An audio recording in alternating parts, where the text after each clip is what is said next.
is entertainment. All right. He is entertainment.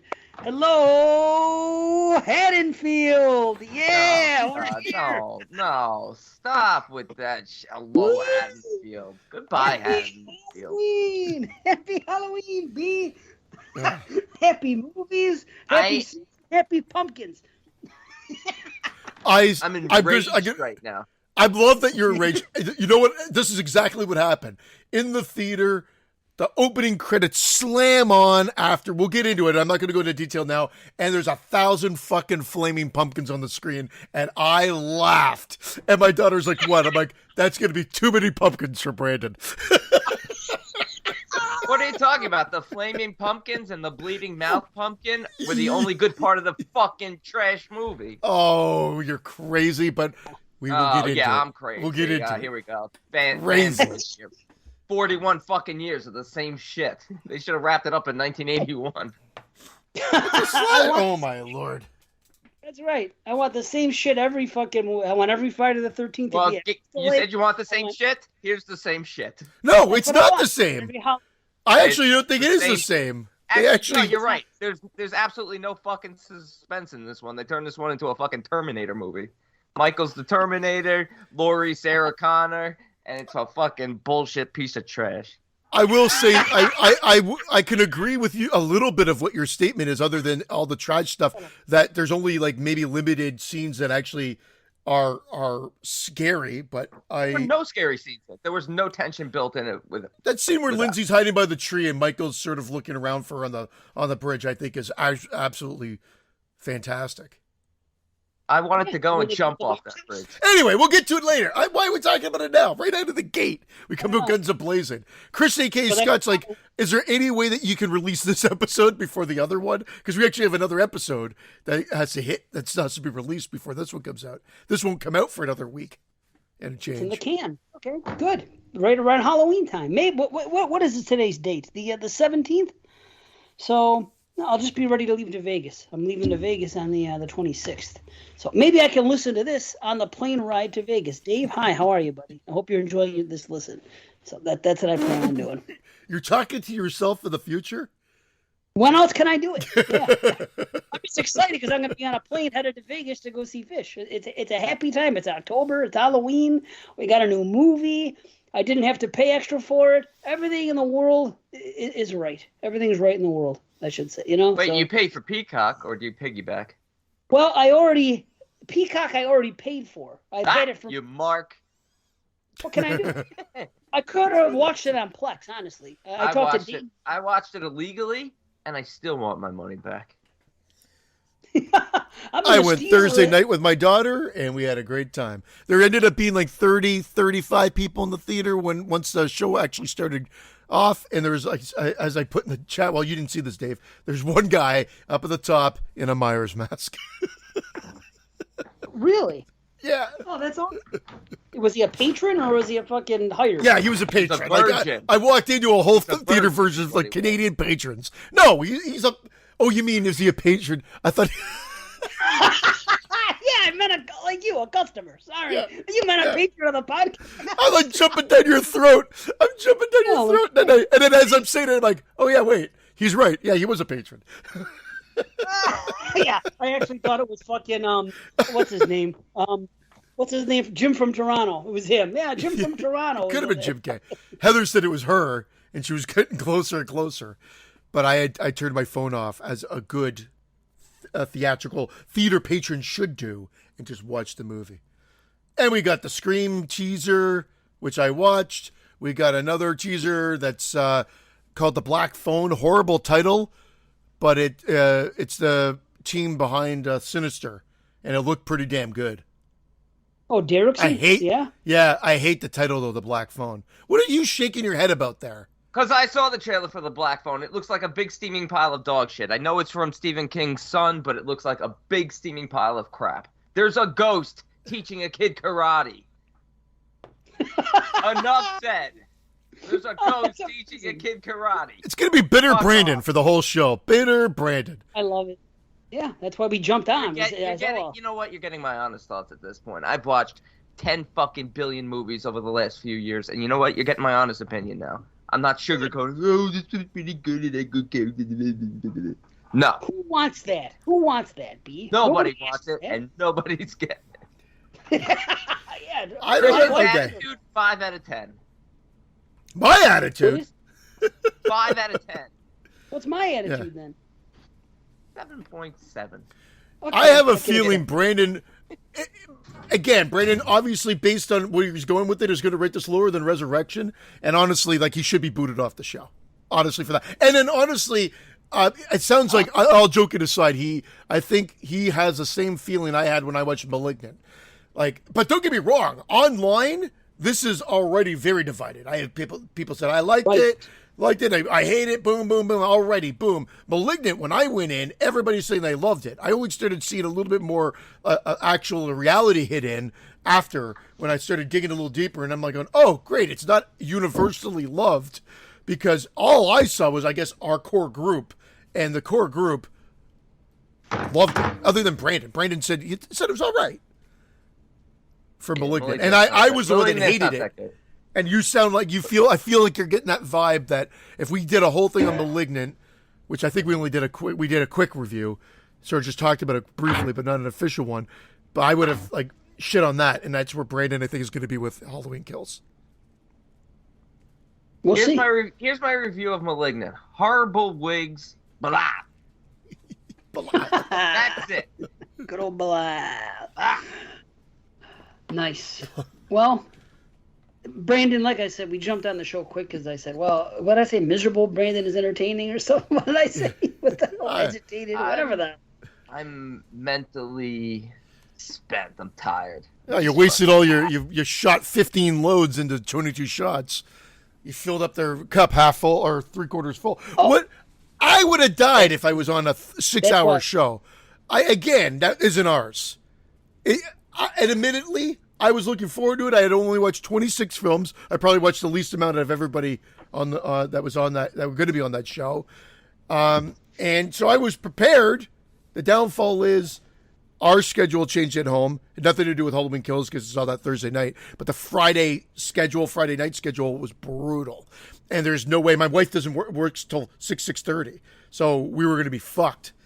But I heard you guys did start a little bit late. It still wouldn't have helped me. As I predicted. I missed it. But that's it. Wow. I missed it, and it sounds like you guys had a good time, but it was a long time. Well, hold on. Let me give a little background here on this. Love you. Now, we were going on at 5. Now, right before we went on, I was even talking to B in the chat with everybody else, which and I said, I go, well, you know these guys are gonna BS for an hour or something like that. And JP took offense to it. He goes, what do you mean, you guys, us guys? He goes, when I'm on a show, I show up on time. I do what I do.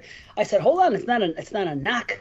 I said, you guys collectively, when 22 Shots gets together, like we BS on the show. We BS on the show. That's the difference. We hit the record. We go, this is our BS session. If we're going to talk shit about somebody, of course that's going to be off camera, but that doesn't happen that much, you know. So obviously. Now, this is what happens. We go on. We start everybody's there at 5. Now, you have to keep this in mind. Now, see, you've done these shows before. You know how long they go. So the reason this happened, nobody has talked to Moods, like besides a little bit here and there, in a very long time. So I know it's going to be, you know, everybody's reunited. They're coming on. They're excited. We're talking. So I know it was going to be a talk session in the beginning. What's going on? How's everybody? Blah, blah, blah, blah, blah. And I predicted an hour, and it was an hour of pregame. And, you know, these guys are talking about Vinegar Syndrome. It kept coming up all night with the fucking releases. If all the release talk wasn't there, and it seemed like every 1970 movie, there's going to be a release coming out in the next year. It's so odd. Oh, this one's coming out this year from this company. And it was so weird. So these situations kept presenting themselves. I don't think, and I know this actually, see, you've been on those shows before. You were on 86, 82, whichever ones they were, 72, whatever the hell ones you were on. 77, I think it was. Or 76. No. I was on 2 or 3 of them. I think I was on 3 of them. Okay. Yeah. They didn't go that long. This wasn't an anomaly. But you knew it was going to happen because, like I said, Moods had been out of the fold for a while. So we had to fill him in. What can he say? He's been living in the woods for 3 months. Done. How was it? I lived in the woods for 3 months. Done. I'm back. Oh. Let's talk about 1970s horror. Oh, speaking of moods, he said he doesn't know what the fuck's wrong with you. He says, he goes, bag milk. He goes, we don't have bag. The only people that have fucking bag milk is in fucking Toronto, he says, Ontario. He goes, they're fucked up over there. He says that basically all these fucked up things about Canada, none of that shit's that way on the West Coast. Because So he kept Ontario's taking the shots center of about- the. Because Ontario is the center of the universe, Canadian-wise. He knows They're that still having too. to They adapt just don't to a like it. normal carton of fucking milk. Yeah. No, he's always Well, why stayed not- by that. He goes, I don't know that bag milk shit. Were you about to say that he calls it a grill too, and not a barbecue? You weren't about to say that. I was gonna ask him towards the end of the show, but the second half of the show I was kind of tight-lipped because I was trying to keep it short, so I didn't want to sidetrack. Brandon did enough sidetracking of his own, talking about this release and that release and fucking. Oh, if everything we were else. talking about Friday the 13th or Halloween Kills coming from Vinegar Syndrome, he would have been all over. But the fact that we were talking about a decent fucking movie potentially getting a release. That's true. These guys are talking about. It's true, but these guys are dissecting Valerie and her pussy of wonders for fucking. 2 I hours. did not dissect it. That was Dave and Moods, and that definitely went on for way too long because I was a little bored by it. It is good, but I didn't even watch it because this is my take on that. It was like a 7.7 on the B, or something high. If I see a movie with a rating that high and I've never heard of it and it's not revered, there's no way it could be a horror movie. There's just no way. So no, when that's been revered for a long time. I've been in this community for 40 years. I've never heard anybody talk about this movie. I've heard about it for probably Dave, I'm with you, 25 man. years. I've never heard of it until we talked about this show and it was on the list.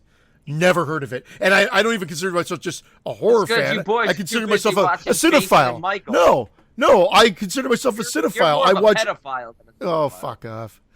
I love the bitterness coming right now. I can't wait to talk about Halloween Kills and everything that you're wrong about I'm that not movie. talking about it. I'm doing a craft? fucking craft. Yeah. I got nothing to Perfect. say. I don't want people I see people posting online. Like, if you don't like a movie anymore, like, people get mad at you. People really get mad. Like, I don't like it, so what? Big deal. I'm not online. You know what? I'll tell you what. Who cares? I log on to Twitter, and this is what I was seeing. I even heard somebody, literally the statement was, well, we all thought Resurrection was the worst horror movie until now. People are fucking basically giving it a 10 or a 1. I'm telling you, I've never seen such What's everybody a 10? love or everybody hate. Well, those people are I'm great telling too. Look on IMDb. Look on IMDb. Right? Now, the rating has steadily decreased from it opened up at like a 7.7. Now it's at a 6.2 in just 3 days. It just keeps dropping and dropping and dropping. However, if you go onto the B and you look at every fucking review, scroll through it, go on your app, the first 20 are 10 out of 10, 10 out of 10. People are fucking 10 out of 10ing this movie like nothing I've ever seen. Well, those people are crazy. Those people are crazy too, and I'll even stand by that. It's not a 10 out of 10, and they're just trying to offset the assholes that are giving it ones, or they are the diehard fanboys, as Brandon always brings up, that can't see anything bad. The ones that would give Resurrection probably an 8 out of 10 or something like that. Like those guys just shouldn't be allowed to vote Well, and rate movies. But still, it's the same thing for any fanboys. How many Yeah. Friday fanboys love fucking? They do the same thing for fucking Part 8 or some shit like that. They'll rate it a fucking 8 out of 10 because they're Jason fanboys. And we are too, but we're not that fucked up. Same as Scream fanboys that rate We Part know fucking 2 and JP. 3 a fucking 8 and a 9. You know what I mean? And clearly they're not. Listen, Although, wait, I'm sorry. but I also said to Brandon, like, I can't wait to point out everything he's wrong. And I know Brandon said he wasn't going to talk, but ultimately I'm talking in extremes here because obviously I know it's nothing wrong. It's your opinion. It's a fucking movie. This is what it's all about. But I like the energy and the fight. So I want him to talk because I want to bounce off the things. I am going to talk because Please talk. Yes. because there are positives to it. But Oh, and they're stupid to it too. I will admit to that too. But I really dug it. But I will not dismiss the fact that they're stupid. We'll get to it. I can't believe Jamie Lee Curtis wasn't in it though. I did like that fact. Oh my God, it was a Halloween too. It was a Halloween. We're talking about it now. Let's wait till the end. Let's wait till the end because it's going to be spoiler filled. And in case anyone doesn't want to know about it, we're going to have to say, listen, there's no way we can talk about this. Spoiler: Michael Myers is in it, and he's still alive at the end. It's bad enough people are miserable about the trailer showing everything in sight, but that's another story. I didn't watch it, but I'm happy I didn't. So, Actually, but that's Jamie fine. did a nice post that said everybody that said that the trailer spoiled everything. Brandon posted it. I go, then if you saw the movie, you'd realize it didn't. And she's absolutely right. It showed it stupidly showed the reveal of, we knew Michael Myers was coming back. But it showed the reveal of how he was coming back. I think they could have done without that. And That would have pissed me off. the couple of the massacre sequences in quick succession of the firefighters and that I didn't first want to couple, know that either. and that was everything. That was everything, really. And Okay. then rapid cuts of all the people that are coming back in it. There's a Oh, I lot don't of wanna fan know that service. either. There was a lot of fan service in this movie. And I know that it's coming from a good place, so that's why I'm trying to give it a pass, but there are some things that are wedged in there that could have been done, and that's what keeps it from being higher for me. But again, we'll get to it. I can't stop talking about it. I keep saying we're pushing it away, and I keep talking about it. It keeps coming back. They pull me back in. The thing is this. I did Godfather not want 3. to know. Right. I wouldn't want to know. I heard about the firefighters thing because somebody made a meme on fucking Instagram and saying that people are getting pissed off because firefighters are fucking killed in this movie. And I said, I'm more pissed off that you just told me that firefighters are killed in the movie, that firefighters are actually killed in the fucking movie. And he goes, what do you mean? It's been in every trailer. I go, well, I haven't seen them. So now I know thanks to this. And anyway, that's a whole other story. You can't go on any social media if you don't want to know anything. You got to disappear for You're correct. that period of time. You got to go live in the Especially woods a film. for 3 months. Yeah. That's Gotta be on like me. Moods' I pet. will own up to that. Moods was killing firefighters in the woods. That would have spoiled it for you. Yeah, But I don't wanna mosquito see- coasts I don't himself wanna- for 3 months of the year. I'm sorry. I Doesn't didn't know even watch the Ballerina movies. Week of Wonders, but he's knocking out Peter Weir references over here. Nice. Let me speak to Brett Weir. I know Brett Weir. Yeah, get Brett Weir, I said. Oh, Every God. show is just a Jerky Boy reference. I just Turkey love. Boys, Friday the 13th and Halloween. This has become really the low-hanging fruit podcast. That's what we should Dice. change our name to. And Dice. I wish we got more Dice. And the Wizard of Oz. They seems to come up every week. What else? It did come up on the 22 Shots also when I asked Of course it did. if everyone prefers Wizard of Gore or Wizard of Oz. That's going to be our next question. Who's the Somebody better come on the wizard show. of Gore Yeah. of Oz? I hope of Oz won, even with that crew. It did. Oh, are you kidding me? They hate that movie. But I anyway, think me and Dave are the only ones who like it, and I didn't even say I liked it because they were just ripping on Dave for liking it. I don't They care. I ripped like on you for writing Wizard of Oz? No, Wizard of Oh. Gore. Oh, I gotta rip on you for Wizard of Gore is horrible. I have fun with it. That is the epitome of, let's just set up the camera, film that wall over there, and get like some cow innards and just move it around on people's bodies. That's what David What a- Gordon Green should have done. The gore was great there. I'm a gore hound. There was gore in that movie and there was gore in this movie. I don't You're care. a bloodhound. Maybe I'm a bloodhound. Maybe I am. So what I was don't what fucking was know. universally the number one film for? Or are you allowed to say? Take a wild guess. Well, by the time this comes Okay. out, it'll- It's one of two. I'll say bird with the crystal plumage. Yeah, all these basic bitches Yeah. over out here. Hey, Okay. that's the best is the best. Wasn't And it? my favorite. I thought Hatchet for I'd have been your Hatchet for favorite, the but it honeymoon was wasn't better. the best.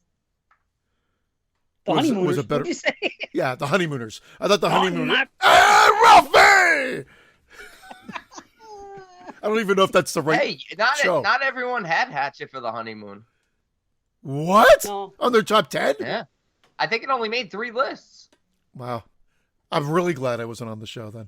It was my number 5. I predicted it though. I nailed everybody except Dave. But here's the funny thing. I No, you actually didn't get me. did You didn't get me. I wrote it down. You're right, except B. B is always the fucking wild card. You know that.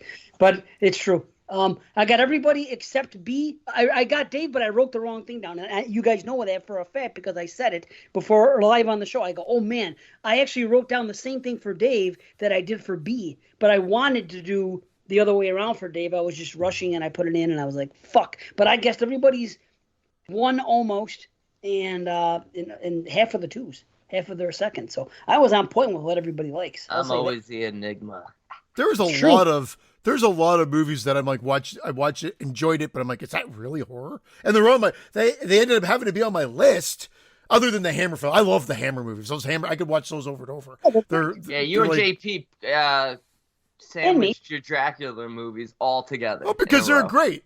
I mean, they're great. I just kind of figured out which one I enjoyed the most out of the batch. But that horror Frankenstein would have been better if Frankenstein was in it more and didn't look like a big baby man.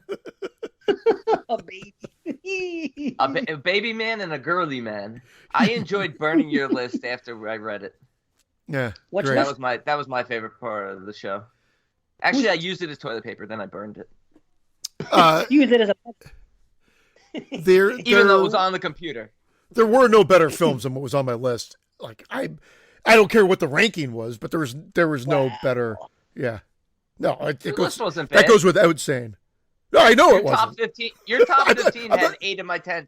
Had 8 of my 10 top 10s, but you missed out on a few films that you didn't watch. But well, yeah. Right. Which were some of the standouts that I didn't watch?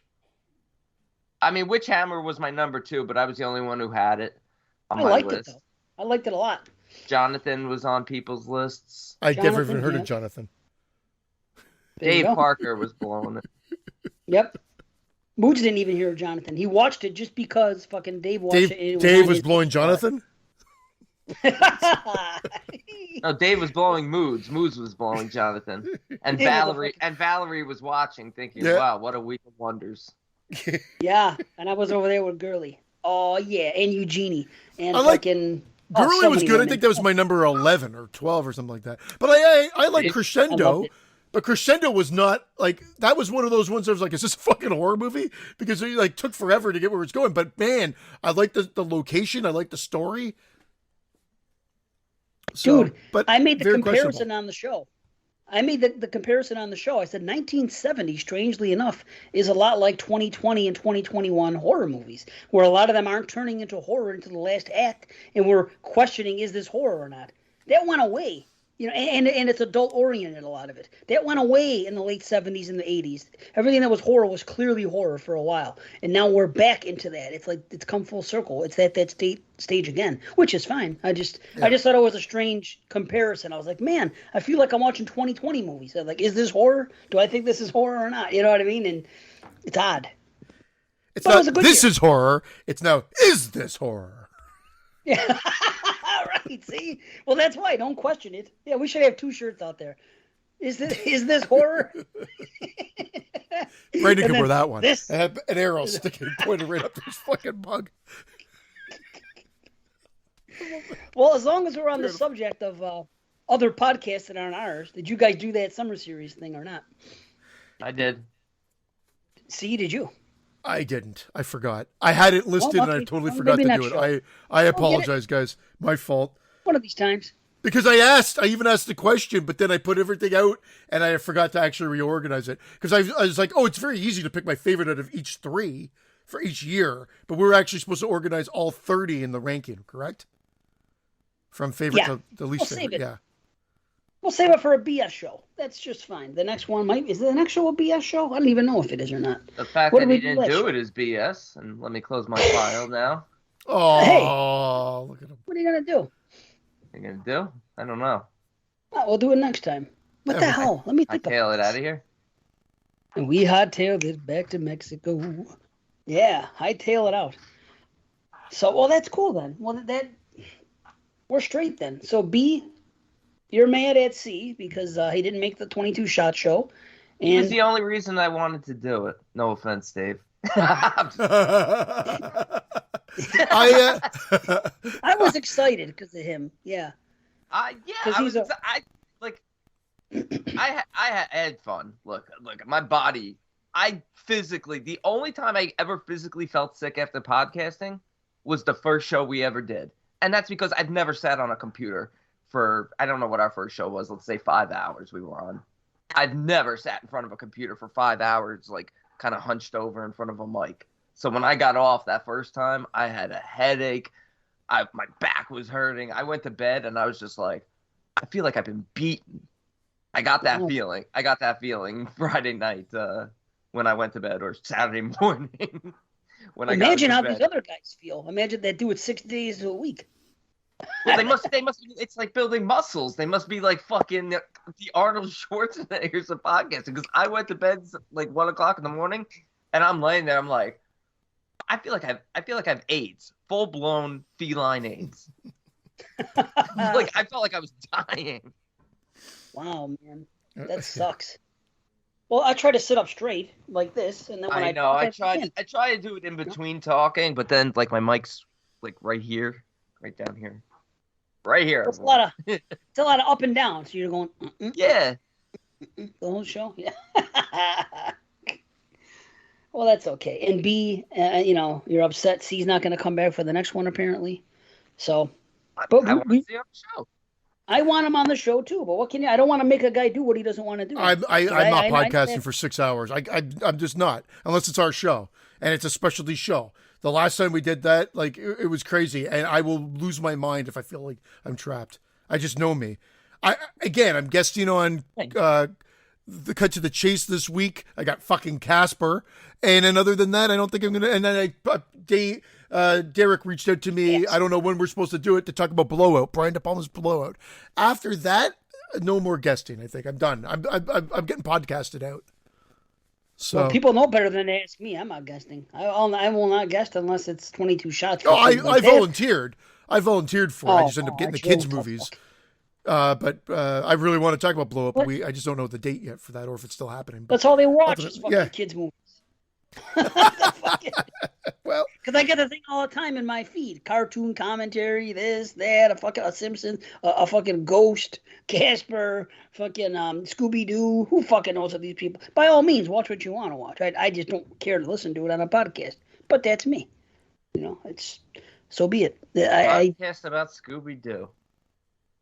That's going to be our bonus. What has the world come to? That's going to be our bonus. Yeah, so Shaggy's character development in this episode was just on point. He only said zoinks. He only said zoinks 2 times. Oh, zoinks. Zoinks. Well, again, not every show is a horror show. Like Cut to the Chase can do what they want because it's not a horror. No, I'm not. Show. I'm not even like poking fun because it's not horror or because it's cartoons. I'm just like it's not a cartoon. Like everybody, it's I'm done with the idea of podcasting about everything. Everything has a podcast now. I don't want everything has a podcast. I know because there's money to be made. Although I was just listening to this amazing boxing and golfing podcast. The new Staples awesome. Out. Let's do the Staples podcast. Well, there is a podcast for everything. He's right, but the thing is, I don't want to listen to him. It's like anything. For every toilet seat, there's an ass. That's all there is to it. If you want to listen to a podcast about staplers, there just might be one. If that's your thing, by all means, listen to fucking For every toilet seat, there's an ass. Yeah, that's true. Dave's. You know what I mean? There's another shirt. Yeah. 8 out of 5. Brought to you by Screaming Toilet. You could put anything out there. Somebody wants to listen to it, and that's fine. It's nice that you have an audience, and if you're just doing it for fun, that's good. When it becomes fucking 5-6 days a week, now it's your life. Now it's not even. I guess it might be considered fun, but I mean, it's almost like being a heroin junkie. You do it every day. You might think you're having fun. You're just fucked up. It's the same thing if you podcast every day of the week. You think it's fun, but you just need it to survive. Yeah, I think in order to podcast every day, I would have to have a pretty serious heroin addiction. That would be the only way. Yeah. Because what else could you do? What else? What else could you? Heroin addiction. What else could you do? I would talk about Scooby-Doo if I was on heroin. Brought to you by 8 out of 5 Productions. That should be our production company. 8 out of 5. Sorry, 5. Dave. Dave's not going to get the stunt out because we keep interrupting him. It's happening all Friday night. I'm worse than you said. I'm sorry, dude. It's just. No. Well, when you said Screaming Toilet, I was thinking about it. I was like, oh, how about 8 out of 5 Productions? That's awesome. That's awesome. I've already registered it under my name. Sorry, Dave. You're saying and go ahead. I apologize on Brandon's behalf. No, I forgot. It's quite all right. That's the thing. If the moment passes for me, it's done. That's why when I do that, I have to get it out then. Otherwise, it'll go away. I have no fucking memory. I don't know what the hell I'm even doing Podcasting anymore. 8 days a week, No, fuck essentially. you. The only That's it. no. The only reason I podcasted twice this week for the first time in like fucking 6 months, more than one show in a week, was because so we could have the next 2 weeks off. And guess what? Guess what I'm doing next week? I'm recording Watt Z. I hope I wanted to open up Oh. a space. He's been in the woods with Watson and I- moods for like 4 months too, hasn't he?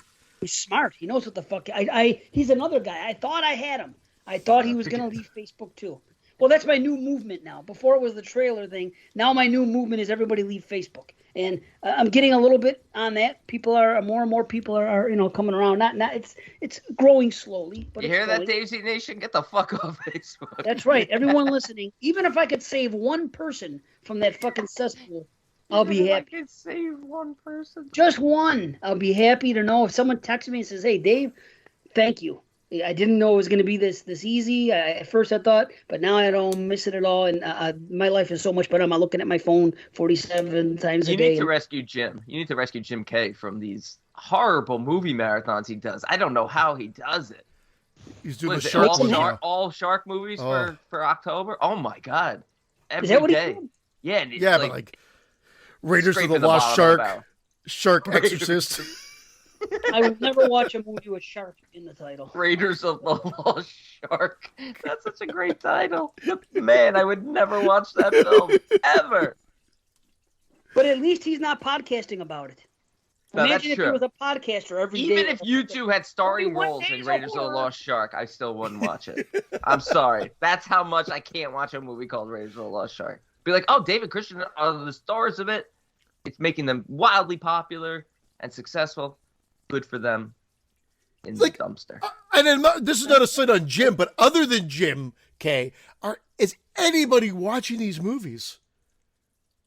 Like, Who- can't like? Don- Do you think they're like other than a handful of other people? I know other people who will buy it and who enjoy and will buy this type of movie, like the DVD copy. That's why these movies So- you always see on DVD. We'll buy them cheap and put Because them they're in doing their that, collection. or they're sponsoring them on what is it, Indiegogo or whatever. Yeah, they. Well, I Yeah, mean, in they which have a case, then maybe we should promote ourselves on Indiegogo because there's no way, like, at the end of the day, like, there's really, I'm not going to say there's no effort put into that because that's not fair because someone's putting some sort of effort into it, but the caliber is so low.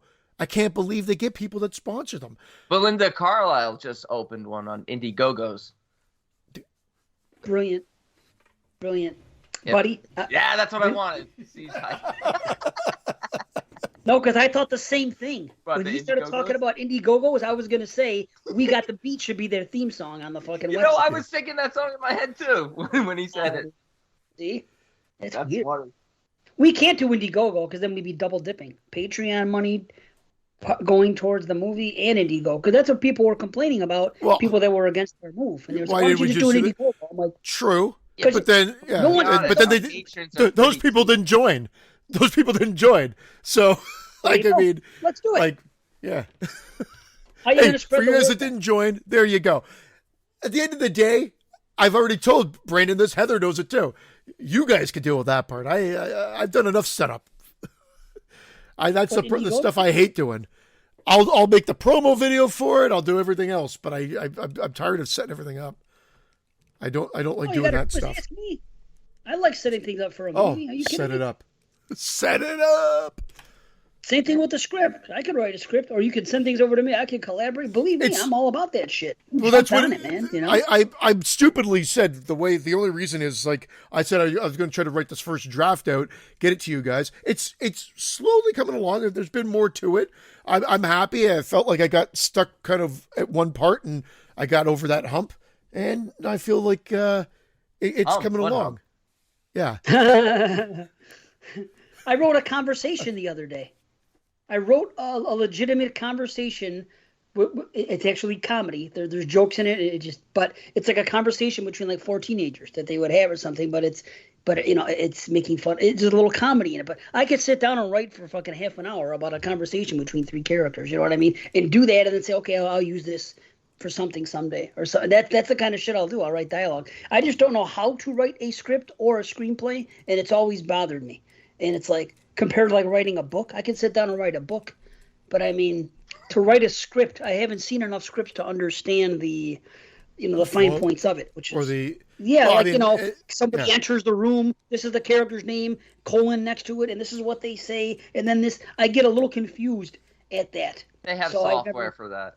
I remember when I took the screenwriting workshop, I was using the software that they told us to get, and they went over it, how to set up, exterior, fade in, fade out, close up, POV.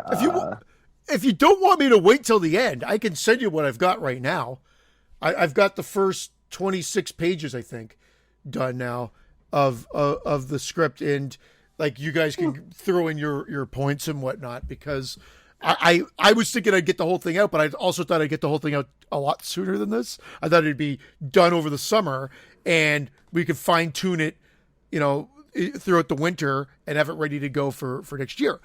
Assuming that as we're getting out of this COVID thing, it seems like it's a lot more positive shit happening, borders reopening and other things. So hopefully by next spring, things should be better. We'll see.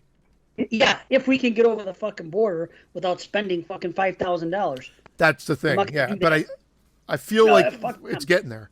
Yeah. Oh no, I hear you.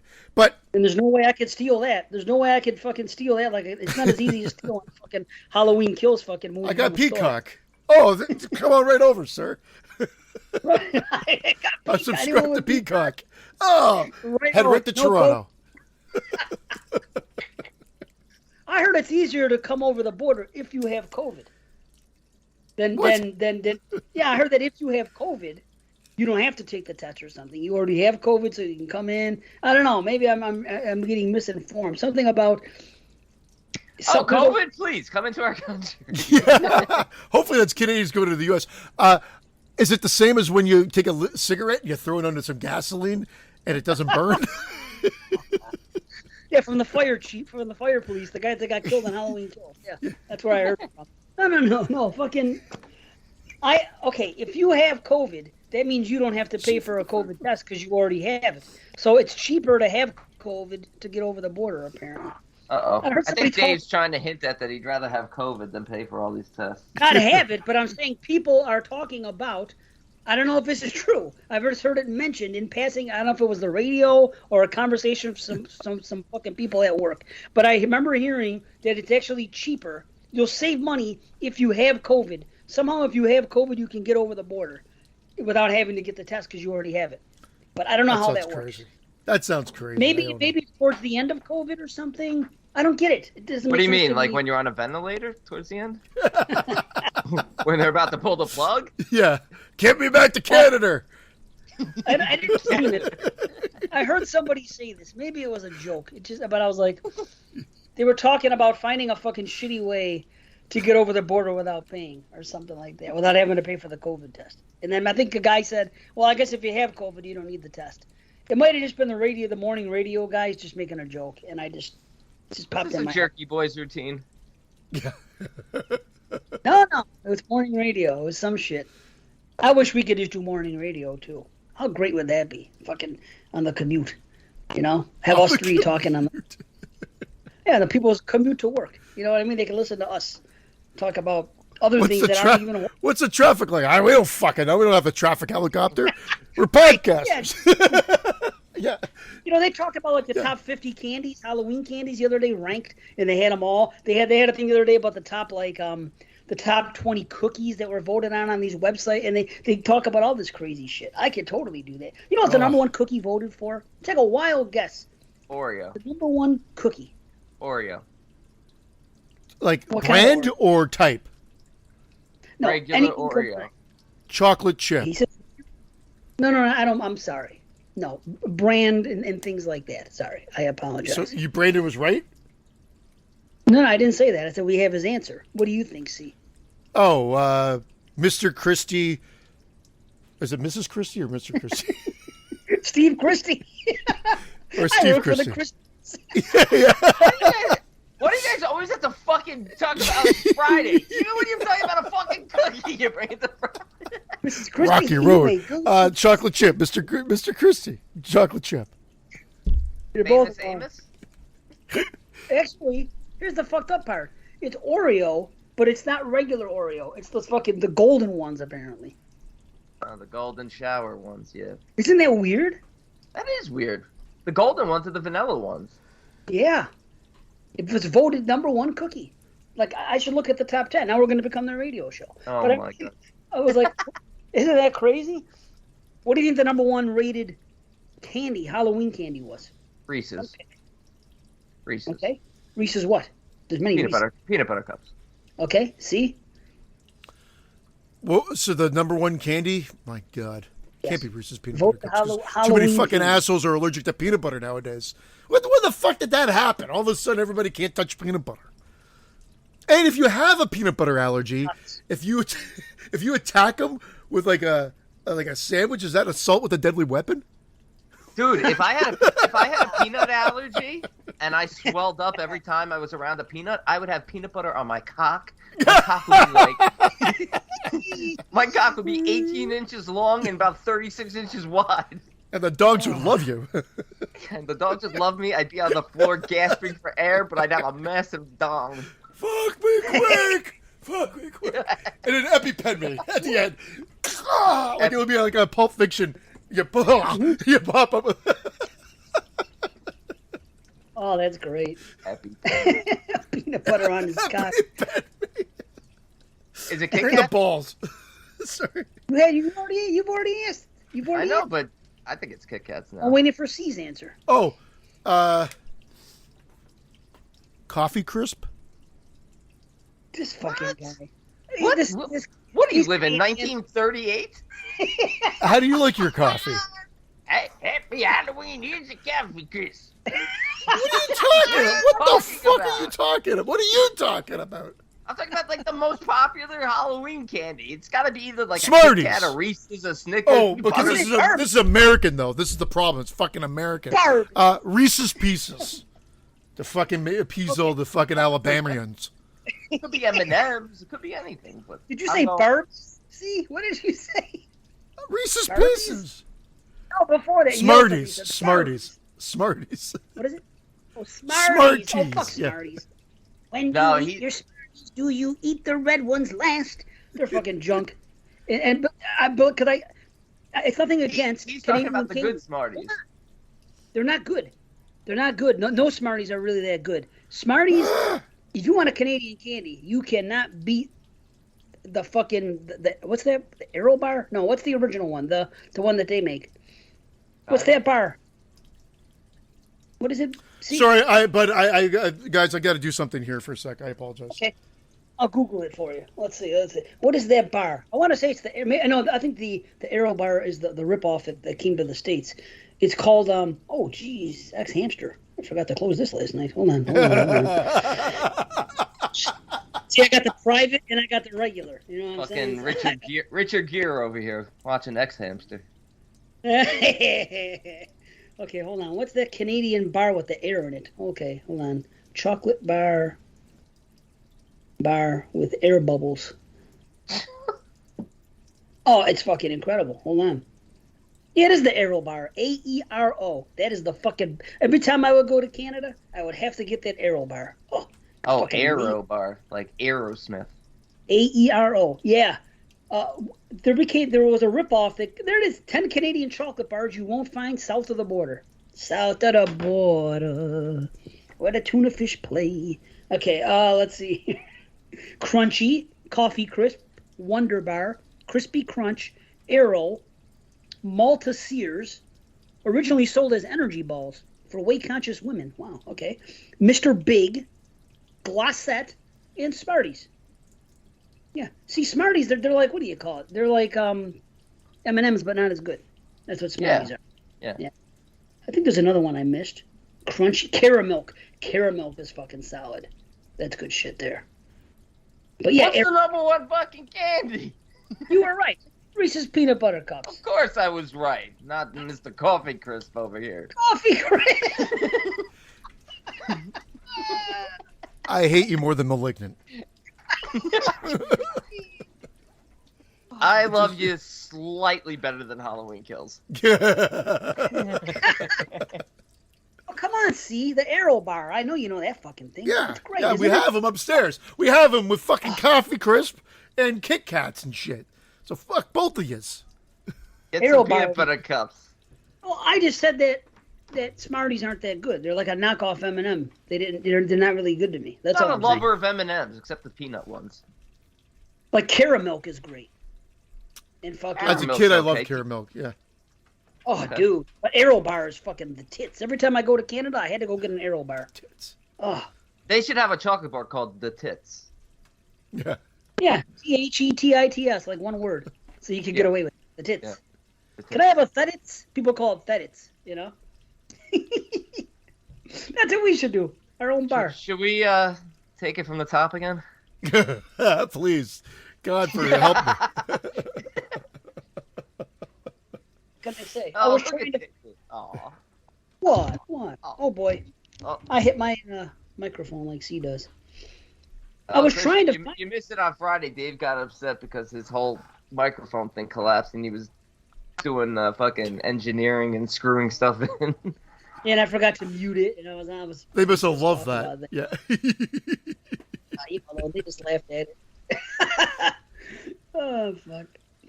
Yeah, that was funny. So you know what I was doing? See, if I got bored, if there was too much talk about a movie I didn't see or care about, I would go to my Instagram and I would go through everybody that I follow that didn't follow me back, and I would unfollow them. I never think to do these things. Sounds like you were watching a lot of X Hamster. No, Yeah. I was unfollowing Hamster. people on Instagram. That's. What else are you Dude, gonna sit down? you like that is legit. You legit are in a good mental state. Like to be able to leave porn open anywhere, like you No. have to be free of mind. No, this is my phone, and I have it on private. No, or- I know, but still, even like I don't care if it's on my phone, on my computer, wherever it is, I'd have to fucking clear cookies, clear history, reboot the hardware. Who's gonna look at That's your why phone? they got I private know. mode. They got private mode. You don't have to but reboot still. anything. I know it clears itself. Even on the computer, the settings, you know, when you close down your web browser, clears everything automatically. But still, I don't know. I would never wake up in the morning and be like, "Oh shit, I forgot to close that gangbang video."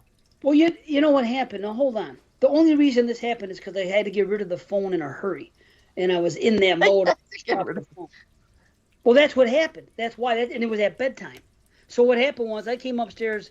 I only got like 5 hours sleep yesterday because of the 22 shots recording. So I was legit fucking destroyed. That's And crazy. I ran around all day, did this, did that. They were cleaning. I was running store to store doing this. I came back.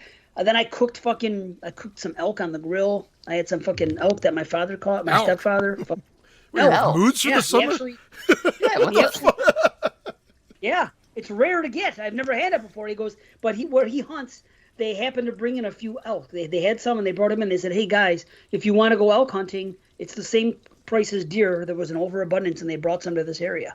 So he caught a fucking elk. I think it's a monster. So I went to their house Is it last bagged week. elk? And it wasn't a bag. Bagged It wasn't elk. a bag. Was it So the I- elk on the shelf? Yeah, man, we might have to take it from the top. To be honest, like I don't know if I want to hang out with you guys anymore. Well, I'll hang out with you guys, but I'm not having dinner with you guys. Hey, I made a delicious elk stew, and for dessert, we're gonna have some coffee crisps. Sounds Well, like elk. What the hell? Why is Come on. coffee crisp so fucking I don't ancient? know. It's Well- it's not ancient. It's just not it's not popular in America. That's all. It does seem like it's an old man candy. It sounds like an Oh. old man. Yes, I get the name. Oh, got some coffee. Sounds like the stuff that's in like the little glass vault, little glass like ashtray that on old people's tables. Yeah, right. Yeah, Yeah, exactly. yeah.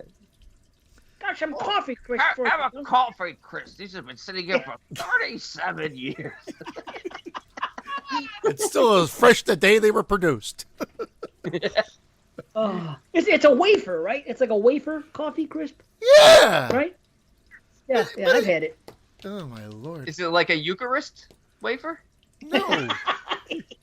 Do you, when you guys eat them, do you feed them to each other? The body of Christ. The body of coffee. The body of coffee. The body of coffee. Gotta hit right, the fast from the forward top. button on this. It's not working. I said elk and everything went off the fucking rails. Yeah, meat. elk is weird. Yeah. I've Wait a never minute. had elk meat. It's hard to get out on the East Coast. It's usually people go to Colorado to hunt it. But anyway, elk meat. The only meat that's better as far as red meat is bison. It goes bison, elk, deer. Cows like further down. What everybody eats cow. Bison. I like bison. I had a bison burger before, and those are good. That's what I'm Why saying. are I you had an elk saying it burger. all weird? It's bison. You guys are like Wait. bison. I said bison. Yeah, I said bison too. Stop saying bison. I'm Buffalo not. bison. Bison. Bison. Bison. Bison. burger. I don't like the way you guys say Bison. it. I bet the Like bison when I watch a bicentennial? Western movie. Bicentennial? Is that the way you want me to pronounce it? Bison? Yeah. Pea meal. Pea meal. We're back to this. Pontificia. Yeah. Mamma mia. So where did you see that pea meal, by the way? Was that in the States? You fuck? Yeah, it was Whoever at a sent me meat that- store. It was at Yeah. Yeah, it was like a couple blocks from my house at Black In Angus Meats. Canada. A couple of blocks. He's never heard it before in his life. Walks a couple of blocks and had pea meal bacon on the fucking window. I I win. It. I win. You don't Yeah. win. He lives in Canada. He's not in New York. He's in fucking Canada. Mm-mm. There ain't no coffee crisp in my fucking area. Yeah, go ask the pea meal people. You have any coffee crisp? They probably do. And then he buys on. Oh Wait, what were you guys saying? Say it again. Say it again. How were you saying it? Now you said it that way. No, I say Bison. bison. I say bison. Bison? Bison. I want a bison That's burger. how you say Bison. it. Who's the president? Joe Bison? Joe Bison. All you gotta do is change the S to a D, and that's how you pronounce it, right? That's how normal people say it. Bison. Bison. Bicentennial, Bicentennial man. right? Bison burgers. Oh, you got any bison burgers? No. I want a bison burger. Bison burger. I said Bison. bison. I don't think it's that fucking different. There used to be a Dude, that team- sounds- Tomato, like a tomato. Joe Bison. Joe Bison. That should be a That thing. sounds Bison. more like how you say it. Bison Joe Bison. burger. Maybe I did. I think I was saying bison, but who gives a fuck? Yeah, everybody I do. says it. It sounds stupid. There used to be a team here, a team called the Buffalo Bisons. Can you Yeah. stop saying bison? Like, That's how No. everybody said it. not how anyone The says it. Bison schedule. Wait, maybe they're still here. Hold on. Buffalo Bison schedule. Minor It's league. bison. I guess they still. Bison. There you go. Yeah. Bison. see, say it That's normal. not what we're saying. Bison. Bison. I was saying bison. No, Bison. Dave is saying Bison. bison. Like Bison. Bizen. Bison. I think I did too, though. That's- Yeah. Yeah, but yours was just like a slip of the tongue, and then Dave's like, I love bison burgers. That might have been Skype, though. Who knows? When it slows you down and you sound like an alcoholic. Email bacon with bison meat. People are losing their minds. They're like, what the fuck? Get the fucking Halloween kills we don't even want to hear about. Are we No, still we got here? yelled at for talking about Halloween Kills when we first came out. We got to talk about bacon and bison and elk. Oh, I want to talk was about the trying- other movie. We got to talk about that too. Funny thing is, I have questions about both movies that are going to decide the rating. I have serious questions about one movie. We are still here. Wash, as I like Well, to call here's it. I should have listened. I covered this before with Watson, and I should have listened back yesterday because I think I may have had gotten answers on that show, but I forgot what they were by now, so I don't know. Unfortunately, I don't know. We are still here. Well, do you want to jump into it? Are we done with the bison pea meal conversation or not?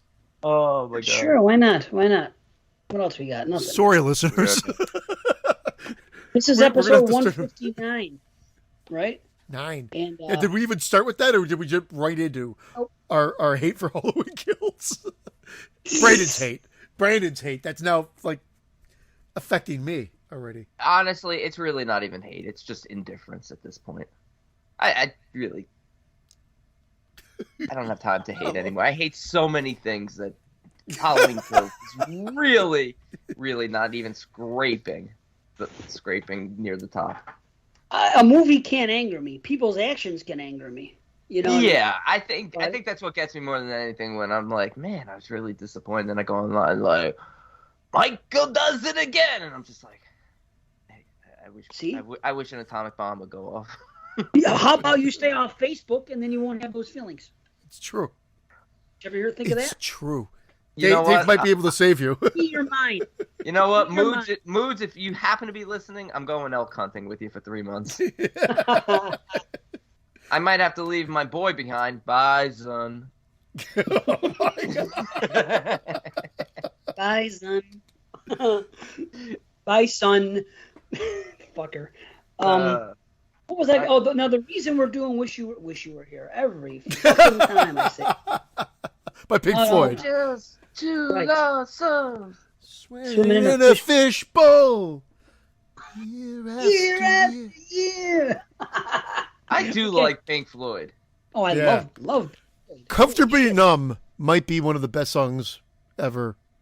Honestly, that's how I want to go through life. That would be my motto for going through life. would be You can just do that. It's called fucking heroin. Let's get back to that I topic. know. Let's do it. We'll podcast 8 days a week. 8 out of 5 days a week. 8 days a Days a week. I love. you. And fuck the Beatle haters. Why all of a sudden does everyone hate the Beatles? I don't know if they hate the Beatles, but didn't what's his face just write a book and piss on like the Rolling Stones, who I love. I love the Rolling Stones, but he pretty much called them Literally a blues cover band, amongst other things. They started off that way. Lots of bands did. Yeah, and then they became the Rolling Stones. I love the Beatles too. I'm one of these. I love a lot of. I like, there was never like, who do you like better, Zeppelin or Black Sabbath? Which I don't know why they were always compared, but I guess because it came out at the same time. I love them both. Same with the Beatles and Rolling Stones. Love them both. Beatles. I'll take. I love them all, but I'll take the Stones over all of them. I'd rather have a kidney Wow. stone. Wow. Are you kidding me, I All right, like. Bruce Springsteen or Pamela Springsteen? Pamela? Honestly, my answer would be Pamela too. I'm not a Bruce fan, even though he's like a New Jersey guy. I like them both. Man, that's like blasphemy. You might get hunted. There might be people with torches outside your house right now. Yeah, What about Bon Jovi? You like Bon Jovi? I like Bon Jovi. I don't. Right, yeah. Yeah, I like Bon Jovi. All right, that's okay. then. Whenever you Yeah, reach my for bad. medicine, you always goes, "Your love is like bad medicine. Bad medicine is what I need." Ooh, Shake it Nope. up just like bad medicine. Yeah, that's good stuff. I will only Aerosmith take inspired or Van medicine Halen? just so I could sing that song. What's that? Aerosmith or Van Halen? Van Halen. Van Halen. Yeah. Wait. Me too. Hagar Except- or Roth Van Halen? Roth. Roth as well, but I don't I like just. Halen. Yeah, so do I like Sammy Hagar as well. Oh wait, And you know what? I gotta go carry Sharon. no one Awful. goes that route. But I want the I Gary love. Sharon catalog. I got to tell you, like "Dream On" and "Sweet Emotion" are two of my favorite songs. Great jams. Oh yeah. Dude. Yeah, but But Van Halen. but just from a band like Van Halen, like I just Van oh, Halen was the band of, for me. They were the most talented band in the '80s. They're the They band just- that got me into horror. showmanship. But the showmanship, like that they had, is just amazing. Like it's Oh, great. fuck. When I first saw that Panama video, I was like, yes. who are these guys? These guys are awesome. It's That just awesome. Panama Anderson? Yep, the Panama Anderson video. Yeah, I wish. Panama Anderson. I like Van Halen. I saw Van Halen. They were good. And it was wish- funny when Hagar did his solo stuff because it was the Hagar time. Everyone got up to like go use the bathroom because each course. of them did like solos, and then Hagar started singing some of his own stuff, and everyone's like, "All right, now's a good time to go drop a deuce." Of course. That makes sense. Drop a deuce at a Makes concert. sense. Even I haven't done that. And I've been to Even many- I haven't done that. Guy who shoves shit up his ass so he doesn't leak won't take a deuce at a fucking concert. The idea of shitting at a concert is great. Well, dude, I'm praying. It's funny you should mention Van Halen. This has been my prediction because that's what I want to happen. I'm praying that freaking Fish on Halloween night, their second set is a cover. They can cover any album they want. I'm praying they do Van Halen 1984. That's my hope. That's my prediction. Just because of Eddie's pace. Because of Eddie's pace.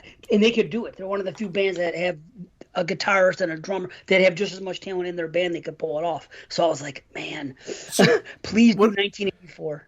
Oh. When I was young, I thought that was their first album because it came out. That's when I noticed them. Immediately, and I remember hearing about Eruption. I'm like, well, what album is this on? If this is the first, They're like, oh no, they had Van Halen. I'm like, oh no, they have Van Halen 1, 2, and then it went to 1984, and then I'm like, no, that's not right either. I had no clue. They have a whole discography. Well, now, of course, I'm talking about way back when I was in grade 4. When I was in grade 4, this happened because that album. If you want to talk about great album covers, that album with the baby with the angel wings and the pack of cigarettes. Iconic album cover. Fourth grade seems a little old to realize that things don't just come into existence the minute you hear about them. This egotistical bastard. I still think that to this day. So what do you mean? Honestly, like, what do you if mean I just episode discovered 211 of 22 shots? This is episode 1. This is the first time I'm here. Yeah. What do you mean Valerie in her Weekend of Wonders or whatever? Exactly. We just did it earlier this show. Never heard of it. Didn't exist until today. Not even a movie. Top 10 of 2021. Here it comes. Valerie's Family. Valerie's Family. Good stuff. Became Valerie Bertinelli. Hey, look at that. Oh, I love her too. That's what it's about. It started with her, Valerie's Family, because she was the star, Valerie Bertinelli, who was married to Eddie Van Halen. That's why I said that's full circle. Yeah, look at that. Wow. Wait, Valerie's Family came from... I thought that Valerie was what's-her-face from Rhoda. She had her own show, and then she had a disagreement with the producers and left, and they killed her off, and they called it the Valerie's Family, and then she sued because they're still using her name, so then they called it the Hogan's Family. That's the one I'm thinking of. So am I, but I thought it was Valerie Bertinelli, and that's why they called it Valerie's Family, and she was the star. No, it was Valerie Harper from Rhoda. Harper? I think that's her name. Okay, I don't know. I was really young. Is that her last name? I can't remember. Rhoda Valerie, whoever she is. Okay. I'm going to look up the Hogan Family. Because I can't find it. I can't find Valerie's Family. So my new strange addiction is binge watching The Golden Girls. It's on Disney Plus. I can't stop watching it. I love it. Fucking classic comedy. B. Arthur's delivery kills me every time. It's just her deadpan. I love it. I love it's the same joke over and over, kind of like this show. It's her delivery, though. I love it. Love it. Incredible. Look I can't find Valerie's Family or the Hogan Family on IMDb. When I type in the Hogan Family, look what comes up. Hulk Hogan? Yeah, brother. Yeah, brother. Hulk Hogan and Family. The American. Why can't I find Valerie's Family or the Hogan Family on IMDb? Has it been canceled somehow? Can we not even know about this anymore? It's weird, isn't it? Hogan, yeah, that is weird. Wait, Hogan Damley. See? That's why. Hold on. Damley. That damn Hogan. Valerie. It just pops up under Valerie, and I guess it shows because it shows 1986 to 91, even though it changed names twice. Oh, so we can't even find who the stars are. Well, I know we can. Valerie Harper. Valerie Harper. It was Valerie Harper as Valerie Hogan. Why did I think it was Valerie Bertinelli? That's fucking weird. Because we were talking about Van Halen, that's why. I know, but all these years, if someone said who was the star of Valerie's Family, I would have said Valerie Bertinelli. Because in my memory, that's what it was for some strange reason. And that's where Jason Bateman, that was Jason Bateman's start. It was his show. Remember Mrs. Poole? The neighbor Mrs. Poole? Pool, and that's with an E or something that she would say? Yeah. Pool with an E. And so she had she was the same woman from, what do you call it, too? You're fucked. Remember that scene in fucking Planes, Trains, and Automobiles? Yeah. Wasn't she in a horror film, too? I think she was in Natural Born Killers. She has a huge... Yeah, she plays the mom. Yeah. Yes, exactly. You're right. She was in Friday the 13th. You never did nothing. She was the banana girl. Banana laser girl. She was the banana. She's a top banana. It's fucking time. It is time. Okay, but let me I could have told you to this shuffle 2 off hours your ago. I could have told you this 150 episodes ago. It's time. But let me say this. Oh, let me say this.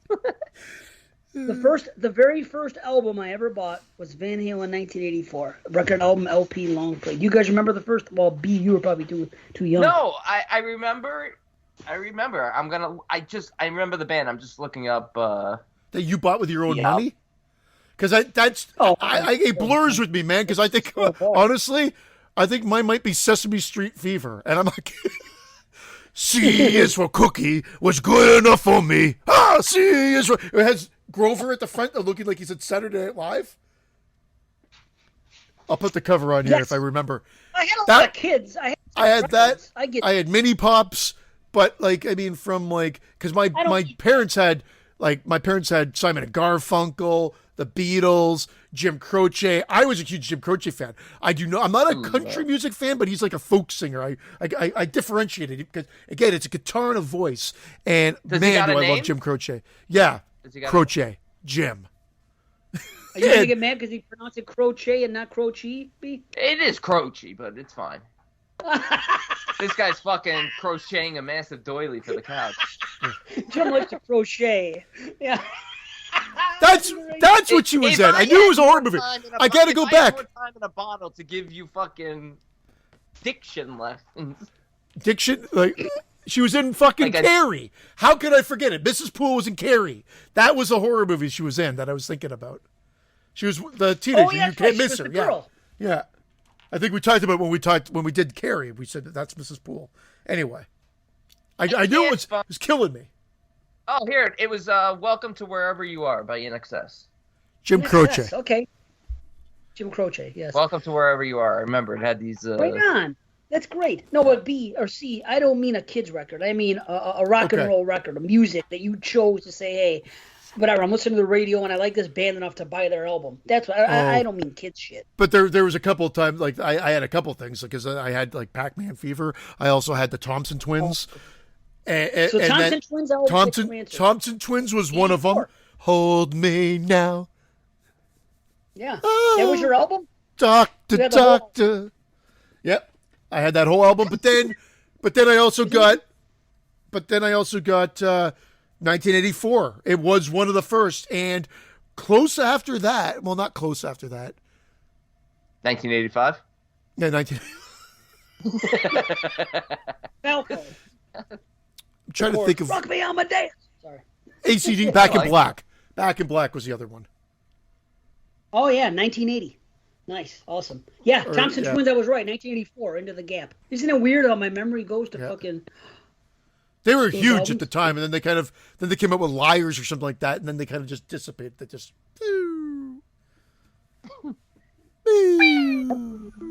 Yep. And I remember the first cassette tape I bought. It was called Street Rap. It was a fucking a mix of different rap songs. Was it it the tape that he played in Sleepaway Camp 3? Yeah, right. That was one. Hold me now. Warm Take my heart. Oh, it's warm my heart. Sorry, what? Mr. Thompson twin over here. Someone had Hey, get the words right. It's the first fucking album you bought, Jim Croce. Jim Croce. What have I said? I know. Did I say Croce? Oh, you said Croce. Yeah, twice. I don't think I Croce. said Jim Croce. Jim Croce. Yeah, I Yes, probably you did say it. did. Yeah, I probably did say it. Of course. I'm gonna make a nice animal-themed crochet of a bison. Why is this new to you two fucks? Boy, I want to strangle the It's fucking not life. new to I us. want to It's see the just- life just drain from both of your eyes. Me, I said bison too. I said it too. Me? Yeah, you. You said you fuck. I said it the same way you said it. He was making fun of the two of us. You made it sound Yeah. like I was making. I want to be the only one along with- mispronouncing shit on the show. Oh, me too. Bison. Bison. Bicentennial. Byzantium, which I didn't Jim know was a Bison word. Croce.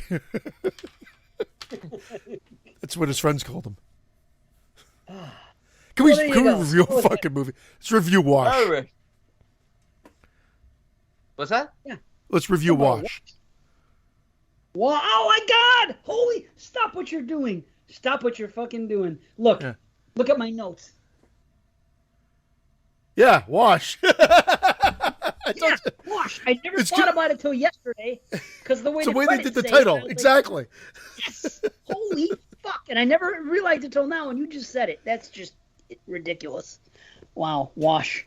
Look I'm at the not reviewing. stupefied look on his face. I love I'm it. not, no, because even though I saw the credits, I didn't think of it, and I'm not reviewing a film called Wash. Next. Yeah, well, Halloween Kills. All right, we are still here from 2015. In the cold, wintry fields of New England, a lonely old house wakes up every 30 years and demands a sacrifice. Does it, though? I honestly, I don't know. There you go. like if they didn't give a family to it, would they have come out looking for one? And why didn't the house want this family? Why Yeah, was I- it isn't the well, it house, took a though. different Why did family. the Dagmars decide now was the time they're going to fucking say, you know what, guys? Fuck you. We want to eat the villagers instead of the guests. But you know something? I don't think it is the Dagmars. The Dagmars are the ones in the house, but I don't think it's the Dagmars because the house was evil long before the Dagmars were given to the house. I agree, but they're still doing the killing. No, I know, but are they doing the killing on behalf of the house so they can free them? Like, what's the point? How did it start, and what's the point of every 30 years? Like, what Well, would it- happen if they didn't feed the house? That's not Oh, you know what happens? Everything's cursed. The whole town gets cursed if things don't. You know, you got that part out of it. Right? Oh, well, yeah, the newspaper clippings at the end. You know, the cows can't stand, and the elk Everything. tastes Lots of funny. things. The elk tastes funny. No, people were having miscarriages, this and that, but they also did mention it in the film. They said that, you know, don't you remember when something went bad or something every 30 years? I forgot what they said. Yeah, remember when that bag milk spoiled real quick? Jason. The bag milk wouldn't have. Jason, don't you remember? It always comes back to Friday. Listen, I have questions too. This made my top 10. It was my number 4. It beat out Goosebumps. Goosebumps was my number 5, Brandon, not my number 1 of that year. And this was number 4. From a mood and atmosphere standpoint, they've done low budget well. From a gore standpoint and from an effects standpoint, they look great as the burnt ghosts, and the gore is phenomenal. Yep. But Yeah. there are questions. There are questions, but it's still somewhat. It's still satisfying to me overall. It's a quick in and out. You can't say that this overstays its welcome because it's like 100. It's like an hour and 15 before you get to that credit sequence. Good performances, too. Good performances from actors that sometimes aren't the best. And I mean, they do a lot of movies, Larry Fessenden, Barbara Crampton. They're very solid in this movie. Yeah, for sure. Crampton Was this- always is. As far as Was I'm this her concerned. start of the comeback? Was this the first one that this kind of? was this Well, like Sunchoke or whatever? You're next. You're next was the Oh, first you're one. next. Oh, Yeah. yeah. Yep. And then this one, and then Sunchoke, and now lots of things. I mean, it's probably been a dozen movies since she's come back, which is great. I mean, she She's waits right. for the time. She's right though about the atmosphere. I thought that from the opening shots, you know, even just the sound design with the wind and the wintry shots and just everything like that, and it really sets the mood. You get a really good performance from Barbara Crampton. You get the sense that tragedy has struck this family long before you learn. You can Well- feel the grief, Yeah, you can. and the cold, like literally Through- the cold of the outside. Yeah. It's great. That's Yeah. great direction. That's great direction because they make you feel that with those establishing shots, the somber, like just the her demeanor. She's all pretty much always in tears or on the verge of crying. Her eyes are red, and you could just see the pain she has. And they do a great job with that. I mean, the visit with the neighbors is kind of awkward, but of course it sets up that sort of mystique and story until you realize that they're not who they seem to be as well. But so there's a great mystery here. And when the reveal of like when the electrician comes in and he gets attacked, it's another really cool scene. So it clicks along quite well, but I'm not sure if I get everything because they do keep saying that there's no evil here, or it's not your son, it's evil. It's not your son, it's evil. So then what is the end reveal? Is it because and, they... and the son is warning them. So I think the son is there because she's like, Yes. yeah, is it's there. even referenced that she But they brought him mentioned- with him. Yes. So okay, But he's- well, but he's then they say freshly it's dead. not your son. They don't They they? do They, say they he's say not it's your not son, your too. son. It's not your son. It's something evil. But it's so I not. thought it was a trick. So he is there. But aren't they just all warning them? Isn't that one burnt victim like pointing and telling them to get out? Like she's literally pointing. Like I didn't notice that. the first attack sequence, I think. I don't know if it's. I don't Yeah. think it's the electrician. It might be the electrician, or it's right after that. But I think they're pointing know like what? to get out of here. Almost like You they know don't what I want think the it is? family. I think they don't want to kill them because they sense their grief and pain is similar to theirs, I think you're right, and They that's why don't- they kill it helps. the other family. and that's why. the other the family's the townsfolk. victims, and well, no, but the son and the daughter that pop in with the car, Oh, they kill them yeah, because they're not related. So it's almost like they get like this family got a pass And because he they've gone was- through And grief. he's a prick. And he's a prick, their son, because he even references in the car. He's like, "Yeah, they think we were good friends because we were roommates for a year." And meanwhile, like Annie, Barbara Crampton's character, is talking about how like they were so close and he was such a good friend. And then he's Yeah. like, sort of like dismissive. Oh yeah, we're going up. My parents want me to come up. Like, yeah. So they kind of, yeah, you're right. That's starting to That's make good. more sense now. But the history of the house, like they say, they built it in 1859. For the Dagmar family, Right. but then It's cursed land. It's cursed. So what is the true evil? If the Dagmars don't do the It's like killing, Lovecraftian. It's just fucking something that's there. It's just fucking evil that needs to feed sometimes. but why does it present itself in the form of the family? See, that's what was confusing to me. Is it the house that's killing, or is it the Dagmars? Because the Dagmars obviously want revenge because they were sacrificed to this house. I guess they just needed an antagonist. They had to show something as doing the killing. So for the viewer, we have to see something. What else can you just Maybe I think I'm reading too much into it. Well, I thought it was bizarre because I don't remember that, but you could physically see her pointing, like get out. I remember that. And then you're like, I'm like, remember oh, that. are they just trying to like? I think they're saying like literally get out. We maybe they haven't been able to take the townspeople. Sorry guys, I hit my microphone. Of course, maybe everybody stayed away other than that couple that seems to be protecting the town and overseeing everything. And then the house was able to satisfy its need. My question stems from how are they able to get into the car to kill the girl? Like, it seems like they already were able to leave the cursed land or the house and follow the girl into the car already without. Maybe the It's like property. Juwan. Maybe the property extends also. Okay. Because And I'm okay with that. I okay was with thinking that too. too, but that was such an awesome kill with a punch Yeah. into the seat. Oh, it was awesome. It was Yeah. awesome. And when he's getting killed, and he's poking the eyes out, and she looks, and it's looking at her as it's killing. Yeah. That's fucking Yeah, creepy. creepy. Yeah. Yeah, I there's some always good love scares the in this. stare- Yes. And he's like, "You're next, bitch." Yeah, right. The eyes No, but you know what? are the you window know, of the yes. soul. No, the eyes I thought were just white, but they're actually like almost like smoky. Yeah. I think they added like a smoke effect to them, right? Like it's almost like that I thought was a cool little touch. Unless I just imagined it, but it looked like there was I don't know. smokiness to them.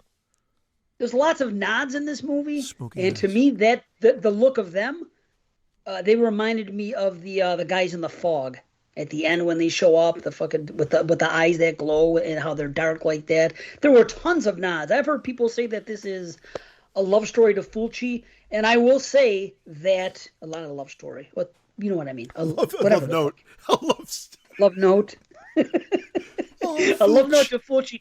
Obviously, there's a Beyond reference in the beginning. The guy's name is Joe, the electrician. Same thing. Goes in the basement, gets killed.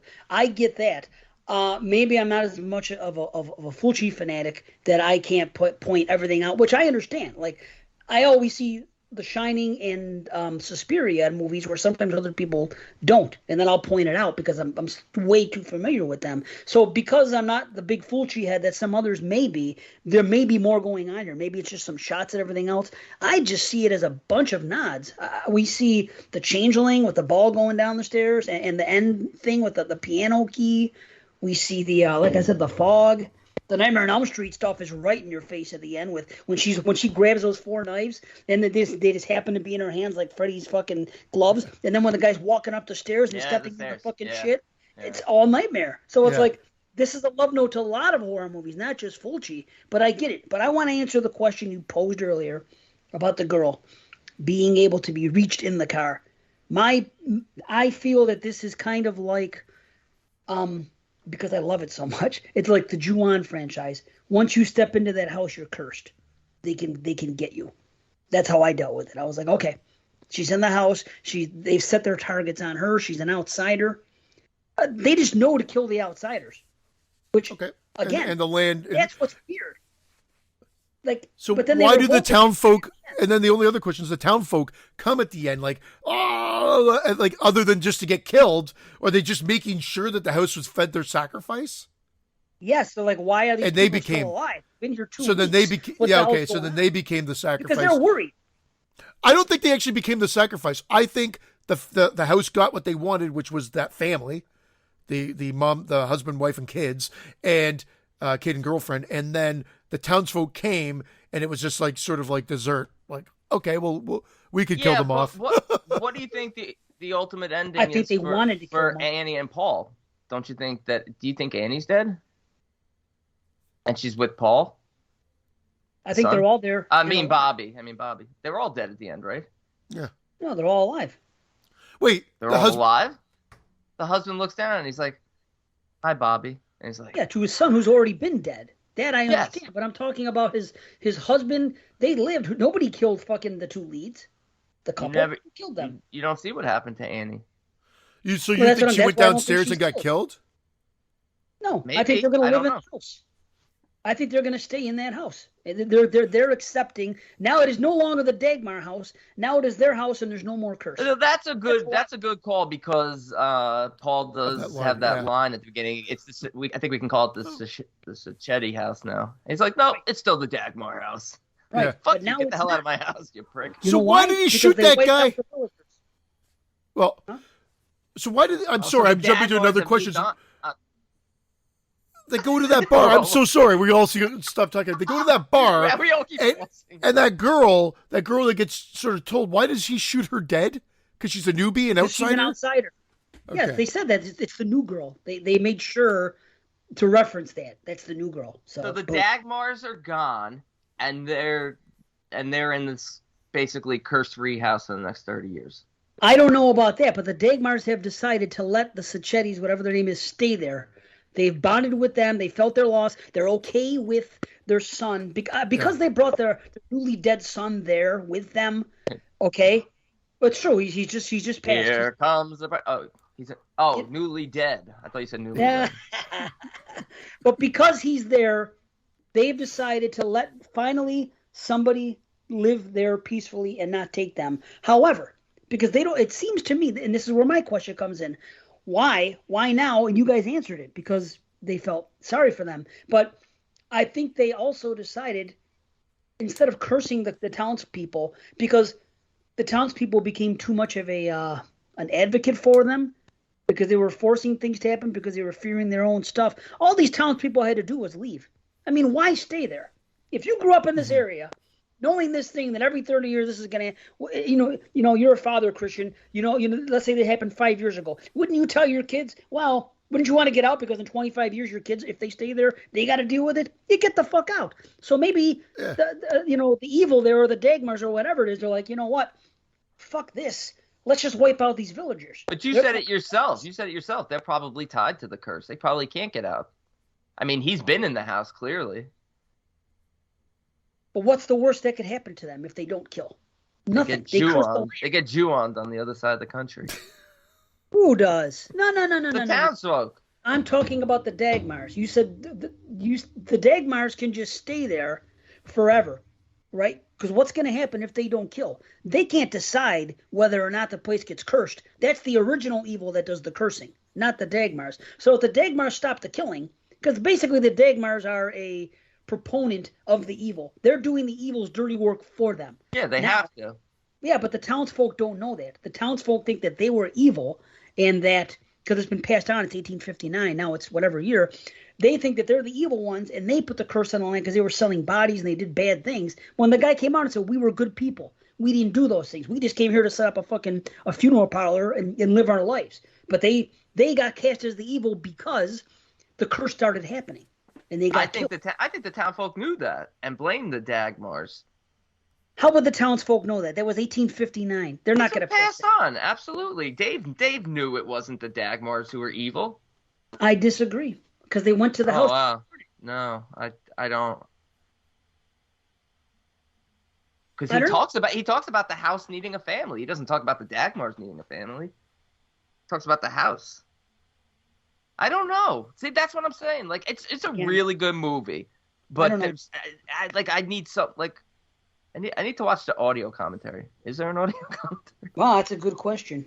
But the Italian references for me, like I got it more this time. You're right. There are a lot of nods to other films, but obviously the Dagmar name. But everything about that basement and the way Annie was dressed screamed like Gates of Hell, like Beyond, City of the Living Dead. Okay, there you go. The dressing. House by the Cemetery. It all screamed that. The ball is very Changeling, but it's also like a Blade in the Dark type stuff. And true. Yeah, there you go. I mean, maybe there's more to it. There's tons of nods. I wish it had more of a score to it. I loved the score. It was so bassy and fucking. Oh, dude, I loved the score. I wish it was more like melodic, like more like Italian-esque. It was piano and bass. I liked it. I don't know. Yeah. I felt like if you're gonna nod, Italian, I think they should have gone all out. It's not bad. I like the songs that they play in it. I mean, because it's 1979, so it has that 70s feel to it. But I guess you took it as nodding Italian, where I took it as nodding, like I said earlier. I only took it as nodding Italian because that's what everyone always says it is. But I don't know. I see other things, and again, I'm not the Fulci fanatic. I don't know. Like, okay, you just raised a good point with the way she was dressing, looking like somebody. But then she looked like was it Susie Kendall who was in The Beyond? Who? Susie Bannion? No, I don't know who it was. I forget the name. We just did them. I know. Again, maybe it is. Maybe they were just big fans of Fulci and they wanted to dress them. Again, those movies were made at a time period where it made sense for them to be dressed that way. Katrina McCall. Oh, yeah, that's right. Yeah. I don't know. As far as answering the question, I don't know if we can come up with the answer. But all we can do is watch the movie and come up with our own thesis, which, there you go. That kind of hurts the movie a little bit. It's like, why don't they just leave? The townsfolk can leave instead of having to do this every 30 years. What's keeping them in this fucking town? What's so special about it? Why would you want to subject yourself to that? For what reason? What do you? I'm just thinking based on what you said that they're tied to the curse because this is the town they live in and like basically it's passed down. Like you said, once you want to get your family, maybe they're descendants of the original evil and everyone in that bloodline is cursed and they have to. Then they should have told us that. Right? Yeah, no, they should have, but there's a little bit too much ambiguity about some of the things, particularly the curse and the townsfolk role. But what we get, to me, this reminds me very much of like House of the Devil. Another one I like, and I can't disagree with you guys, but ultimately, I only question it now that you guys bring it up. When I'm watching it, I was enjoying it. My questions were like, just like those things that we already brought up. But you're right. It's ambiguous, but I don't think it, maybe it mars it a bit, but I don't think it's totally. My rating is not bad. My rating's actually come up on this. My rating's has actually come up, but yeah, it's like you want more mythology and history here. Like the newspaper clippings at the end, you're like pausing and trying to read everything, and that's cool. Right. But you kind of want that sprinkled in throughout. But you also appreciate the fact that this is like what is it, around an hour and 20 minutes? It's shorter, right? Yeah, it's like well, why not add 10? I was gonna say that make it 90 minutes and give a little bit more history. Do something like that. He could have done it at the Scotch drinking. Like at the end of the day, there or not there, maybe but it could have been alluded to there. Like I've been stuck here for whatever, and as of the town, or whatever it may be, or when after he shoots that girl in the face, dead, and walks into the bar, there could have been more of an exchange there to maybe allude to the fact of why they're stuck there, or why they have to protect this or guide this or whatever it may be.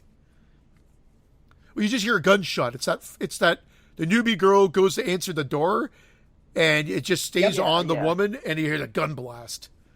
And then she doesn't come back. And then she walks up and she goes, I had I known, I wouldn't have sent her to the door. Right. But who gets shot in the face with the shotgun at the house? Is it May or is it Larry? Oh, it's a mom. It's May. Guest Larry. mom. Yeah, May. Yeah. Remember Larry? Boom, He gets blown all through. Oh, yeah. great exploding heads, great exploding fucking bodies and shit. Oh, man. Yes, great stuff. Now, I just realized something. It just came back to me now, thanks to the coffee and the conversation. When I discussed this on WotZ, I remember what I got into. And I remember Watson agreed. He goes, that would have made the movie better. They should have been, they should have given them a reason to stay. And what I came up with is something like wealth or something like that, where we're going to reward you for your silence. You know what I mean? And to help feed us every 30 years. There should have been some type of thing. And then it would make these townspeople, like, more evil. You know what I mean? And more a reason for them to stay and contribute. We're going to give you guys wealth, and we're going to give you this and that. You know what I mean? Instead of cursing you, when we're not cursing you, we're going to have all this amazing, great things happen to you. Everything's going to... The town's going to flourish. All this stuff's going to happen. You guys are going to live very comfortable, you and your family, for the rest of your lives. All you have to do is feed us every 30 years. That, I think, would be a good reason to stay. That's interesting, but I think based off the things you said, Dave, and well, both of you, I guess, but I'll take cursed bloodlines. Like the Dagmars fine too. Are instruments of the house's evil, and the town are instruments of the house and the Dagmars, and it's just... Evil Demon's dies reference. tonight. Evil dies tonight. Evil dies tonight. Indeed. Oh, sorry. So, I don't know, but you're right. Or that. Either grant them great things, wealth and prosperity, or say, hey, they're tied in with the bloodline. They have to stay here. But give us something. Take 10 minutes in the film and maybe cut some other stuff, something, and do it. I do love that woman Kat, you know what I mean, the neighbor who gives the note, and she doesn't give a shit about the what's going to happen. Her husband, all he cares about is making sure the Dagmars are fed.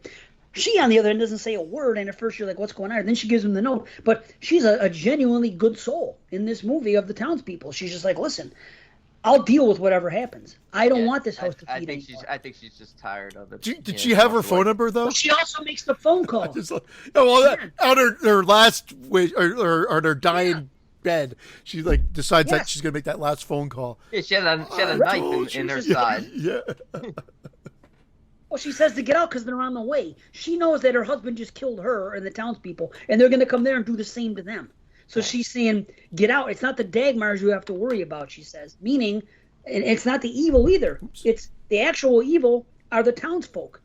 That's who's going to come and kill them. Yeah. That's the problem. They've bought into this because the land has been cursed before. So they're they're instruments of evil. You know, that's what they are now. They're just as evil as the Dagmars are portrayed to be, but they're not actually evil. The Dagmars are slaves to the actual evil. And maybe the Dagmars were innocent. Yeah, they're sacrificing. Why? I don't know. What could possibly happen to them if they don't sacrifice? What do they care if the area gets cursed? I like that idea that the Dagmars might be cursed and have to continue to kill a family every 30 years, but can live amongst the Sachettis. Or they could have gone a different route, had the Sachettis die and be ghosts there too, and they take over. But maybe the title is a trifecta effect, and it's like we are still here, the ghosts are still there, the Dagmars are still there, the townspeople are still there, and they're still alive at the end, and they're alive, even though the grief over their son, we're still here living with this, and whatever. Maybe maybe I'm digging too deep, but maybe there's a multiple reason for that whole factor. I don't think you're digging too deep at all. I think the ultimate theme of this film is grief. However you interpret the film, the theme, without a doubt, has to be grief. Doesn't have to be, but it is. Well, I'm with you. Yeah. It has to be. I think the I got you. Dagmars are in pain. I think that they are burning, like literally, they're in physical pain. That Yeah. they're portrayed as burning. Maybe they're in that much pain there, and they feel like they're burning. And the only time it can be relieved is when the house feeds. This is all stuff that like you don't Should need have it been all. You don't need it all No. spoon fed to you, but a little bit more. But that It's makes not sense, spoon-fed. and obviously feeling the burning pain of the Sacchettis, especially since they just lost their son. I mean, Yeah, dude, there's a difference between spoon feeding and filling in the blanks. yeah, You know, Agreed. That's what they needed. I didn't mean to be aggressively and claw you like that. I was like, agreed. I've lost my train of thought actually. So I'll just, I was going to say something from based on what Dave said, and I just totally blanked. Based on what Spoon-feeding Dave and filling said, in the blanks. I've lost everything in my. Yeah. No, it was a bad joke, so it doesn't even matter now. No, it's fine. I just. Oh, It's he just- remembers it, but he's not gonna tell it. No, you can't Oh. now. It's lost its time frame. And these are ghosts who kill. How often do you see ghosts that actually physically kill people? It's a rare thing. It's nice to see in this movie. We're nice. ghosts. It's nice to see. It is. Usually you think of a ghost story as a typical haunting and scaring and causing things to happen. It's nice to see in a movie when a ghost just absolutely melts someone's fucking head off. Fuck yeah, it is. It's nice to see. Because that's why they're not as scary as they could be. Like if you knew for a fact that ghosts could harm you, wouldn't they be more terrifying to you? We're ghosts. It's very true. Like if someone's like, if I saw a ghost, I'd hightail it out of here. If I saw a ghost, it's like, what are you fucking gonna do? You know? Right? Yeah. You never hear about What do anybody you- getting what- killed from a ghost. Yeah. Oh, sorry, spoiler. Casper. Casper goes to college, starring Christian. Did he go to college? I don't fucking know. Casper goes to college. Googly. I like figured like movies? it'd be a sequel.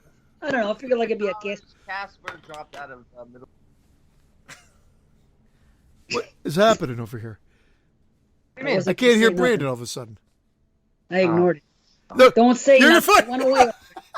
Every fucking time, this guy. He's just like my wife. See, you always have to bring it. Just let it happen. It'll sorry. fix itself. I'm It's fine. sorry.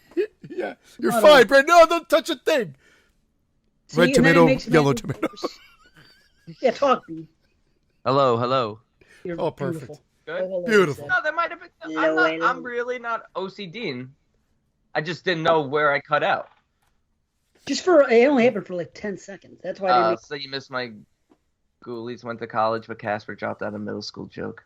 that's Yeah, what- you're right. You're right. See, you can't go back to a joke.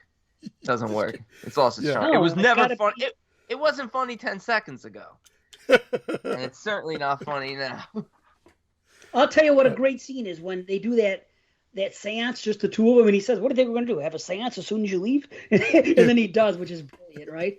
But that scene is great when he's doing. You can see them; they're forcing him in. He's like, "Your boy is dead," and all that stuff. And then he's like, "No," he says, he goes, the moment you race, what the hell did he? Oh yeah, okay. He says, "Peel the skin off his bones," and then he says, like, "Rot like wasted meat." Oh, it's fucking great, man. Actually, he said rot like wasted elk meat. Which is a lot of waste stuff. It won't- That's the won't be wasted downfall, though. Are they trying to scare him out with this? Because at this point, that's the only thing of this like arc or the transition from them seemingly like they're hitting the pictures down of them, smashing the pictures off the wall or whatever. I'm assuming of the sun or with the pictures that the sun's in, and then he literally has his friend. He possesses him and he's speaking through him and saying all this shit that you just said. Are they just trying to get him out of the house at that point? Yes, you know why? And it just occurred to me now. Because they've already fed. They have fed on the guy's son and his girlfriend. So like, And okay, so now you guys can get and they're figuring insults will do it. And then when they're not scared or they the insults when they stay at the house. I'm just trying to think of Insulting what ghosts. they go. Well, they're not leaving, and not these are good people. Let's present them their son. Like that's what I don't. Let's insult them. Yeah. I love it. You've Hey, insulted me stupid. highly. Yeah. I'm leaving. That was the original ending. Mrs. Cheney's like, you have insulted me highly. I'm hightailing it out of here. No, I won't. These ghosts are insulted. We're out. The end. They just drive away in haste. How about when he's eating the socks? That's just great later on. I don't even know how they did Oh, that. dude. Yeah. That It looks so reminded me good. of My sock me of filter. Russell Crowe. Yeah. Reminded me of Russell Crowe. I swear I thought of that. I was like, oh shit, he's Russell We Crowe. mentioned that in the last episode, and Dave still doesn't really know that whole thing. I think it was when it was our year-end show, and we were talking about Underworld and how she was only in her underwear for the whole movie, which wasn't a bad thing or whatever. And then we're also talking about Russell Crowe, and it looks like he ate 1,000 cheeseburgers or something like that. But I said it looked like she ate her underwear and burped up her underwear or something like that. I don't even know the context. And Brandon lost his mind over it. And it comes up every now and then. What you said. You said it looked like he ate 1,000 cheeseburgers and he burped up Kristen Stewart's underwear. But the way you said it just in the moment, it was Wait a fucking hilarious. I don't know. I have no issue with Kristen Stewart's underwear on my brain, but why did that come to your brain? Why, of all the things in the world to pick for someone to eat, why was it Kristen Stewart's underwear? I don't We get were that. talking about both movies. It's 'cause and he's then eating his it probably socks. came to it came to Unhinged probably after we were talking about Underwater. Probably. I was just talking about now. Why did it come up now? Are you talking about I why think it came that's- up now? No, Yeah. then. No. Then Oh. it was because we were talking about both movies. Yeah, it was Okay, at the year-end. same Yeah. time, kind of. They were both like year-end contenders, or made everyone's list, or made some Could of have been them a list. Okay. Could have been somebody. Burped up underwear. So when he said it, like, I laugh at things you guys say, but that was like one of those things where, like, fuck, man, it really made me laugh. I think We even at the crack time, ourselves I don't know if I was insulted or like, like he was like, that might have been the funniest thing you've ever said. Like that was like, that's usually a compliment, but then the other time you have to go, wait a second here. Is that a compliment? No, it is a compliment, because that was really fucking funny. Just it was more about the delivery. Because talking about it now, it's like, burping up underwear. I Dave's know. like, what the hell? You can't But in the moment, it was Dave's checking his fucking Instagram. Yeah, he's looking at pictures of Russell Crowe. He's checking out Kristen No, Stewart. no. I looked to see if there was any new, what do you call it, ratings on our Exploding. Because I said, we really crack ourselves up, I said. And I thought about our ratings. So I thought to look to see if we had any new ratings I was going to announce. I thought you were closing out more X-Hamster windows. No, we're stuck at 217 and we have like 5 or 6 1 stars. Anyone who hasn't left us a rating, please fucking do. Get up there to 5s. We need more. B, did you hear what that one guy said? We're trying to figure out who it was. You probably didn't listen back to the show, you weren't on, when he said, this is as close to perfect as a horror podcast can get, except for the fact that I'm unsure why one of the hosts is even part of it, it says. And we don't know who they're talking about or why, but... Look at his funny, face. isn't Wait, I don't get It was the Isn't it show on that here you weren't already? on. It was the show that you weren't on, I don't think. It was Gary was on it, and But it Yeah. was Yeah. him and I in the beginning. See, you know? oh yeah, it was just us two, yeah. So what? So is this an insult or a compliment? I don't know. I don't understand it. We were Read saying, it again. Read it Yeah. again. Yeah. Okay. This is as close to perfect as a horror podcast you can get, except for the fact that I am unsure why one of the hosts is even part of it. I honestly, I can't decipher that. well, that's what we were saying. There you go. Take it that way then. No, what are you taking it as? We said, well, it's a compliment, but it's left this big question mark of which host. Yeah. You know, one of the three of us, this guy doesn't understand, or girl, why they're on the show. So it's either me, him, or you. Or is this person saying that the show is great? I don't understand why Gary's a part of it now. They need to Gary, no, He's just saying this is based off of Gary's episode. no. We read it. We read it before you weren't on it, Oh, and we read it you in the read it opening. on that show. Okay. I thought somebody wrote it about that episode. That's why I'm not understanding. Threw Gary under the bus. Yeah, I think it might be about Gary. No, that's what you were making it sound like. I'm like, Like I'm like, Oh my why were God. they commenting on one particular episode? Oh, so you read one of the reviews on that episode Yes. and it said, I don't know why one of these guys is a part of it. Yeah. I'm sweating now. That was great. Poor Gary. You know the name of the person who left the message? Yeah, Gary. No. That was scary.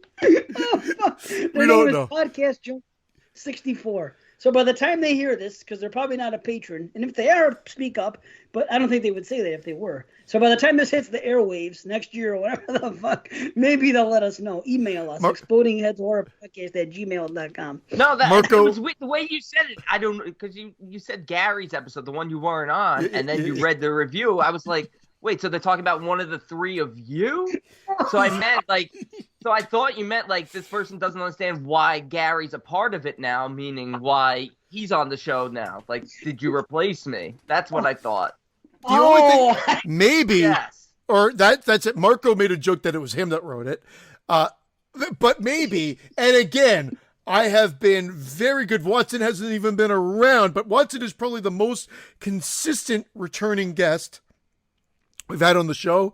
And maybe it was in response to one of his episodes. Like, why is this guy on it all of a sudden or whatever? Maybe they are responding to one of the guest things. And not in an insulting way necessarily, just not sure why one of them's on it. Or maybe it's just they hate one of us. To one of us, if they're responding to one of us in the negative way, I honestly don't care. Yeah. I'm glad I brought it up because No, it's they funny. give us a 4 stars out of 5. So the way I took it, they say it's as close to perfect as it can get. But it looks like they deduct 1 star because they're not sure why one of the hosts is on it. That's what I take it as. So Well, they yeah, don't of like course. one of us. Of course, I I'm don't trying understand why- to spin it. If I can Funny. somehow. It's my dad jokes, isn't it? No, it's probably you being miserable and hating all movies lately. Probably your dad. Oh, so it is me. So it is me. If it is, So it is. no, if it is. Uh-oh. Yeah, I'm and coming it's out. like no, it's because you're so negative. He knows. No, Like you he spoke to mentioned- Podcast Junkie 64 earlier. It might be me. Maybe Right it's me. this podcast And junkie. it could be a Right. plethora of reasons if it's me. Okay. Maybe Anyway, it's we never finished 8 out of 10 for We Are Still Here. Yeah, same thing. 8 out of 10. 8 out of 10. See? Triple There it eights. is. I used to be at 7.5, but I came up on it this time because I was more like you this time, see, watching it, where I was just like, I'm not going to overthink it. I mean, for the sake of reviewing, I want to talk about the things that I was like, I would have liked a little bit more explanation. But you're right, it's a very quick in and out, enjoyable film, and I thought the performances from actors who do a lot of horror films were pretty much top notch. Yeah, and again, I can't imagine the budget on this being super high. I would actually say because of the fact you've got a Barbara Crampton and Fessenberg or whatever. They really cramped her in there. I figured that's where a lot of the salary went. But you could probably have made this. You made it much cheaper. The effects were also great too. I'm sure a nice chunk of budget went to those. I heard for Unhinged they paid Russell Crowe with underwear. Edibles. Yeah. You'd pay me with that underwear. Yeah. Pervert. I know. Oh, she Save that for what, Z? She could no, midsummer she's me. legal. She's legal. She's at least Oh, 50. legal by far. Yeah, she could midsummer me any fucking day. That's I'll take it. Pardon me. That's it. That's quality. I got a text here in a group text from Jamie, and it says, "Watching Halloween Kills again. Too many leaves in the 78 part." She says, "Too many leaves." I said I had to share that one. Brendan's gonna go insane. Jamie, why don't you leave the comedy to the big boys? Oh, Jamie. I'm staying on her good side, especially No, I she's will. very, very, very pro. I don't want to say pro trailer, but she's very much. It's a very touchy subject with her. Like I never see her this passionate about anything. It seems so. I just stay out of it when she brings it up in chat. And Alex literally said last night he feels like I do, and he literally said at one point in the conversation he goes, "I like seeing it in real time." And that's what I always, and I almost complimented him for using that term, but I said, I'm staying out of it because I want to stay. Jamie and I fucking never disagree on things like that. So I said, I'm not saying nothing. In real time. I want to see it in real time. There's I only can't wait one. to see my death. Can't wait to see my death in real time. Yeah. There's only one sane person from the Skeleton Crew. Yeah, you pick. Which one? That's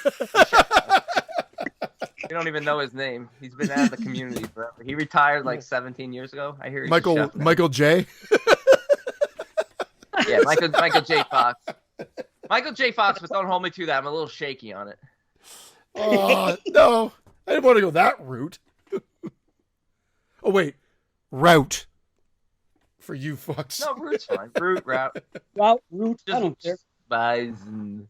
Yeah, I want to fucking just punch him right in the That bison face. mid stroke. He's like, I like bison.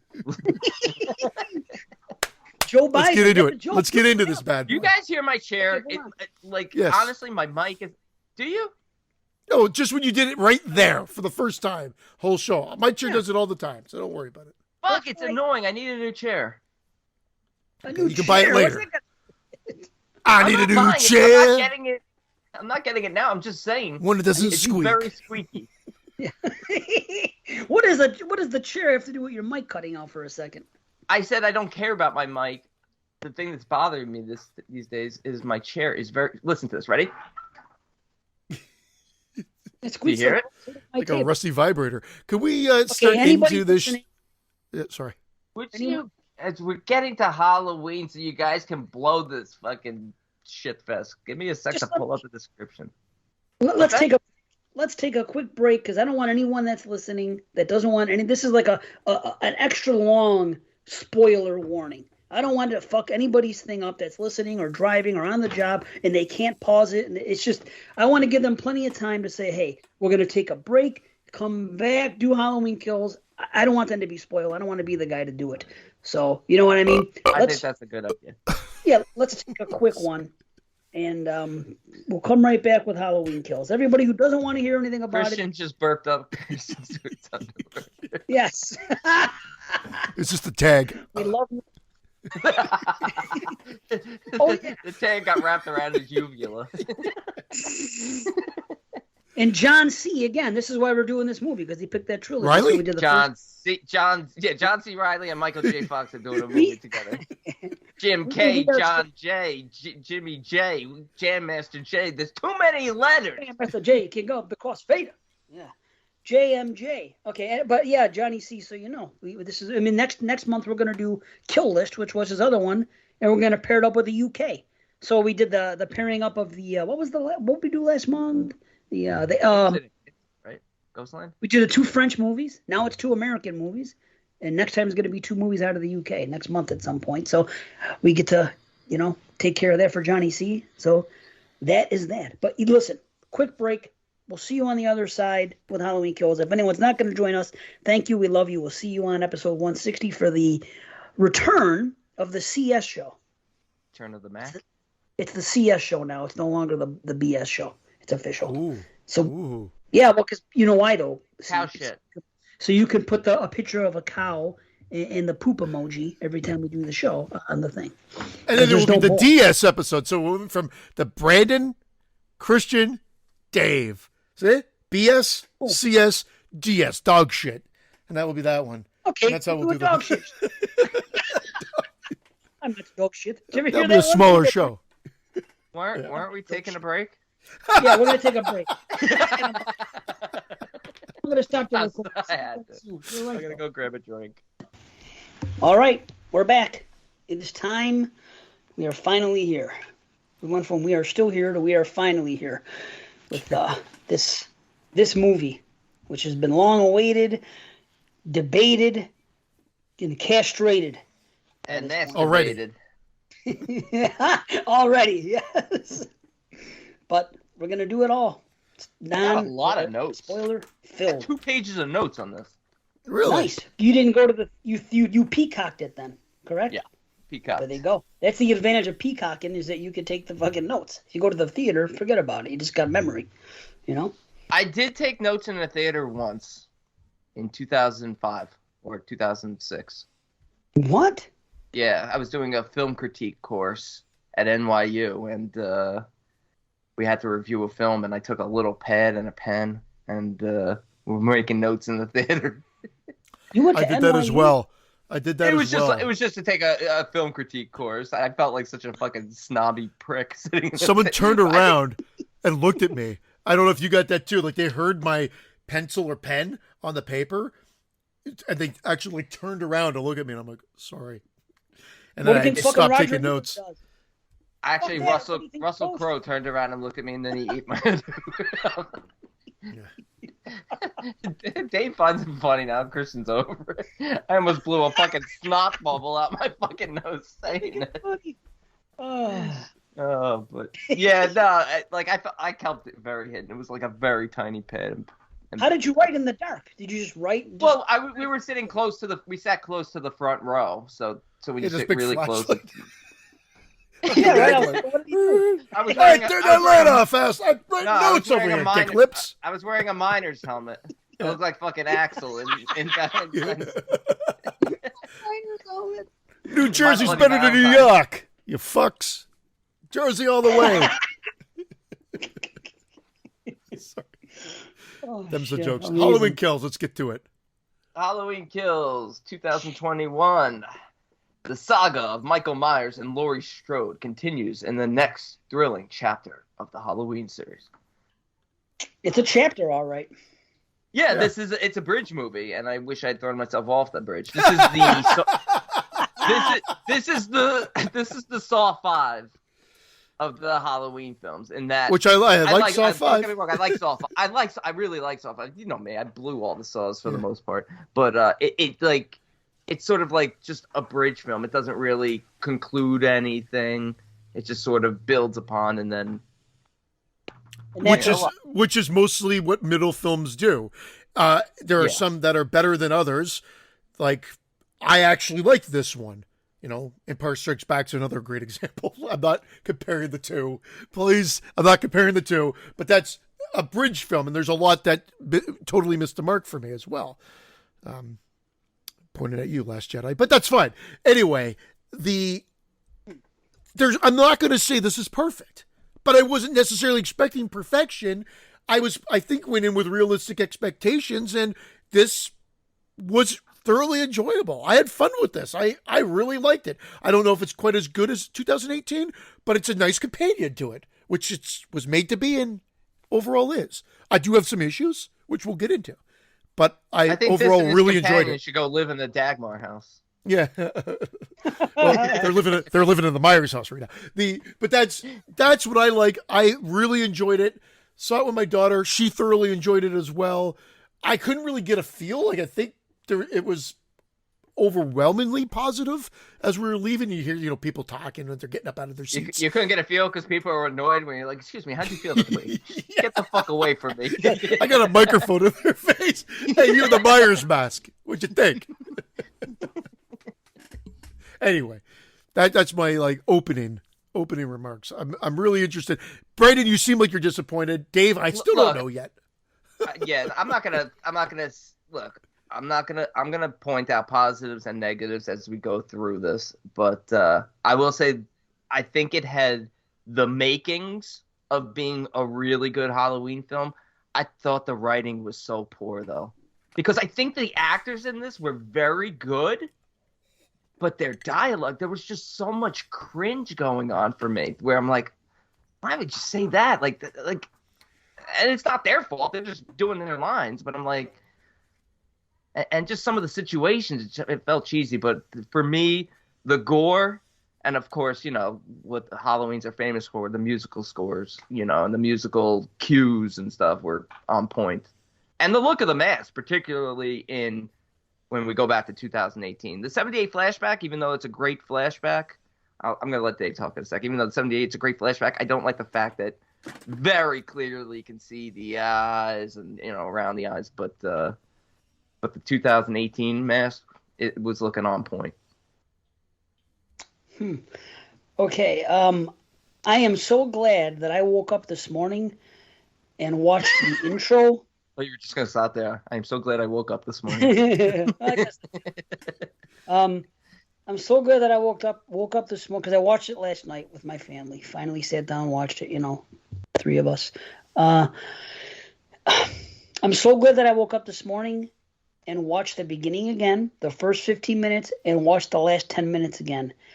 Because last night, when I finished the movie, I'm going to read, because I was 50 texts I had to read because Jamie and Alex and Jason Lloyd were talking about it in a chat, in a text, and I couldn't respond. And I said, as soon as I watch it, I'll get back to you with my thoughts, because they had already seen it, right? So I finished the movie, and then we had to watch the last two episodes, one was short, of Squid Game. And the same thing happened in Squid Game that happened in Halloween Kills. But more on that later. I will Michael say lives? I will. I'm going to read my notes last night, and this doesn't necessarily mean that's how I felt after watching it again this morning. But this is what I said last night. Okay, Halloween was great until that ending, which was one of the worst endings I've ever seen in any film in history. So fucking stupid. It was like watching The Undertaker in a wrestling match 30 years ago fighting off 20 people at once. And the last shot literally made no sense whatsoever. Besides that, I enjoyed almost everything else. Those are my notes. agree with everything you said except for the comparison to Squid Game. And I'm not going to spoil it because I know C hasn't watched Squid Game yet, but I'm fucking tired of people hating on the ending of Squid Game. It's not an ending. Oh, they were? Again, I don't have the... People are fucking ripping it apart. And, You know and what? I don't get it. It's a bridge. I'll sum it up. It's fuck a bridge. He's going to bone his daughter again. The whole movie was about him helping his daughter. He is literally about to get there and do it. He's going to fuck this poor little girl again. Now I've lost sympathy for the guy, and I don't know why he made that decision. And the reveal of the old man was unnecessary and stupid. I'm going to pick the time of my death. I'm going to do this. This is so happy. Anyway, I'll get off Squid Game, but Squid Game was a 10 out of 10 for me. Going into the fucking and then in the last episode, it drops. Now, this morning I wake up and I watched the opening again because I enjoyed it so much, and I had to get the feel of it because I was too excited last night. I had to watch it fucking with my excitement. That's why everything takes two views, okay? With the excitement level down just to experience it again. And I had to watch the end again and say, maybe I missed something and maybe I was a little too hard on this. Let me go back and look at it. And upon second view, I don't think I was too hard on it a little bit. No, you weren't. Well, again, did you watch it a second time, B? No need to. Okay. I saw how stupid Well, sure it you was do, at first. because that's what it takes. That's why I'm all about the second view. So I'll leave it at that for now. But I'll say this. Definitely better than this should have been the end of it. If what they did at the end of this movie, and what they could have cut the scene when Michael was down in the street, okay, because it made perfect sense, rolled credits, and franchise ended. The fact that they had to make this a fucking 3 fucked it up. That would have been a great... It's almost like they brought him back to do this stupid thing at the end just because, well, we got to make a third movie. That would have... If they didn't have a third movie, this would have been an amazing fucking ending. Again, same thing I said with H2O, to a fucking franchise and a character. But because they have to do part 3, the best they could come up with is that stupid thing. And it's unfortunate because I loved everything else about the movie and have zero complaints about it. It's much better than 2018. This is what a fucking slasher movie should be. It's gore. It's Michael having fun, killing, great nods, everything. I had no problem with any of the writing. Matter of fact, the writing in Halloween Kills was so cringeworthy, between the kids especially and everything else, that in this movie... Halloween 2018, you mean? 18. The writing was improved. The score was on par with 2018, which I also loved. But the thing is, they gave us the great thing of having the fucking the people thinking Michael was the other one in the hospital, which made sense to me because why I loved it so much. I like that too, man. It allowed Michael to have free reign everywhere else and not have mob coming after him like Halloween 4, which I fucking hated when they did. So I'm watching the movie and I'm like, here's what happened. No one gets a good look at him, Brandon, other than 1 or 2 people. No, and they're the ones that keep saying, it's not him. There's no way it could be him.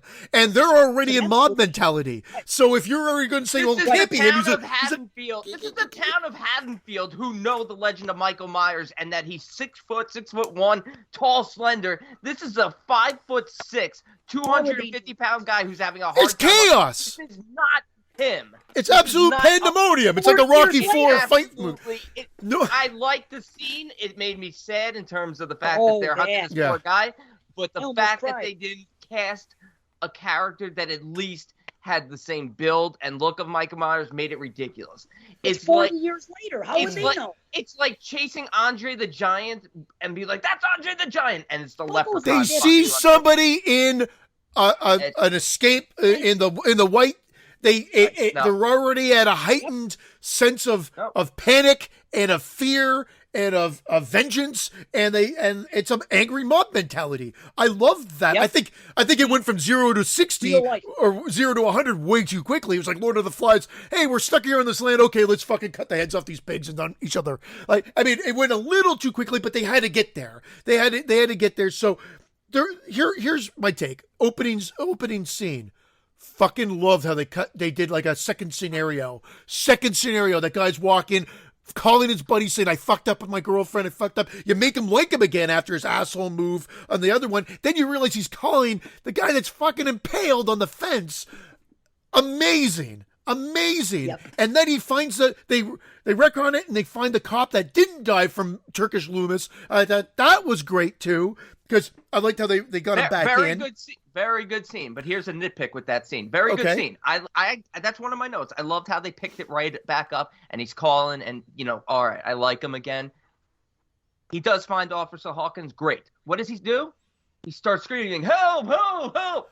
Well, he's trying to your stop the cell phone. bleeding for You a on second. your I cell- know. You're on Okay. your cell phone too. Like, Okay. look, that's a minor nitpick compared to Yeah, things. but they're like, right there.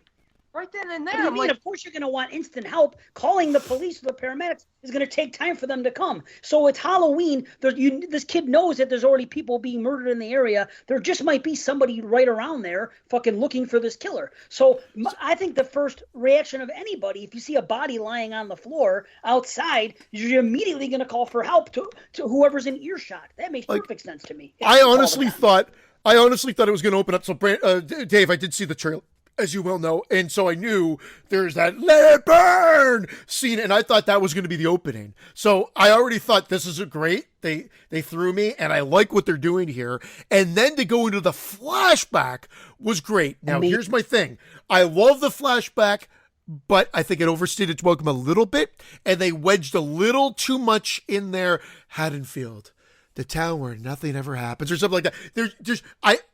That's where I got. Like I was going into that malignant, like, what are they doing here? It's a little too much. Like, just, they had too many cops. Just have him on the case. He falls down. He sees Michael walking. That gave me goosebumps. I was very happy. And then he misses him, whatever. Just have his buddy come.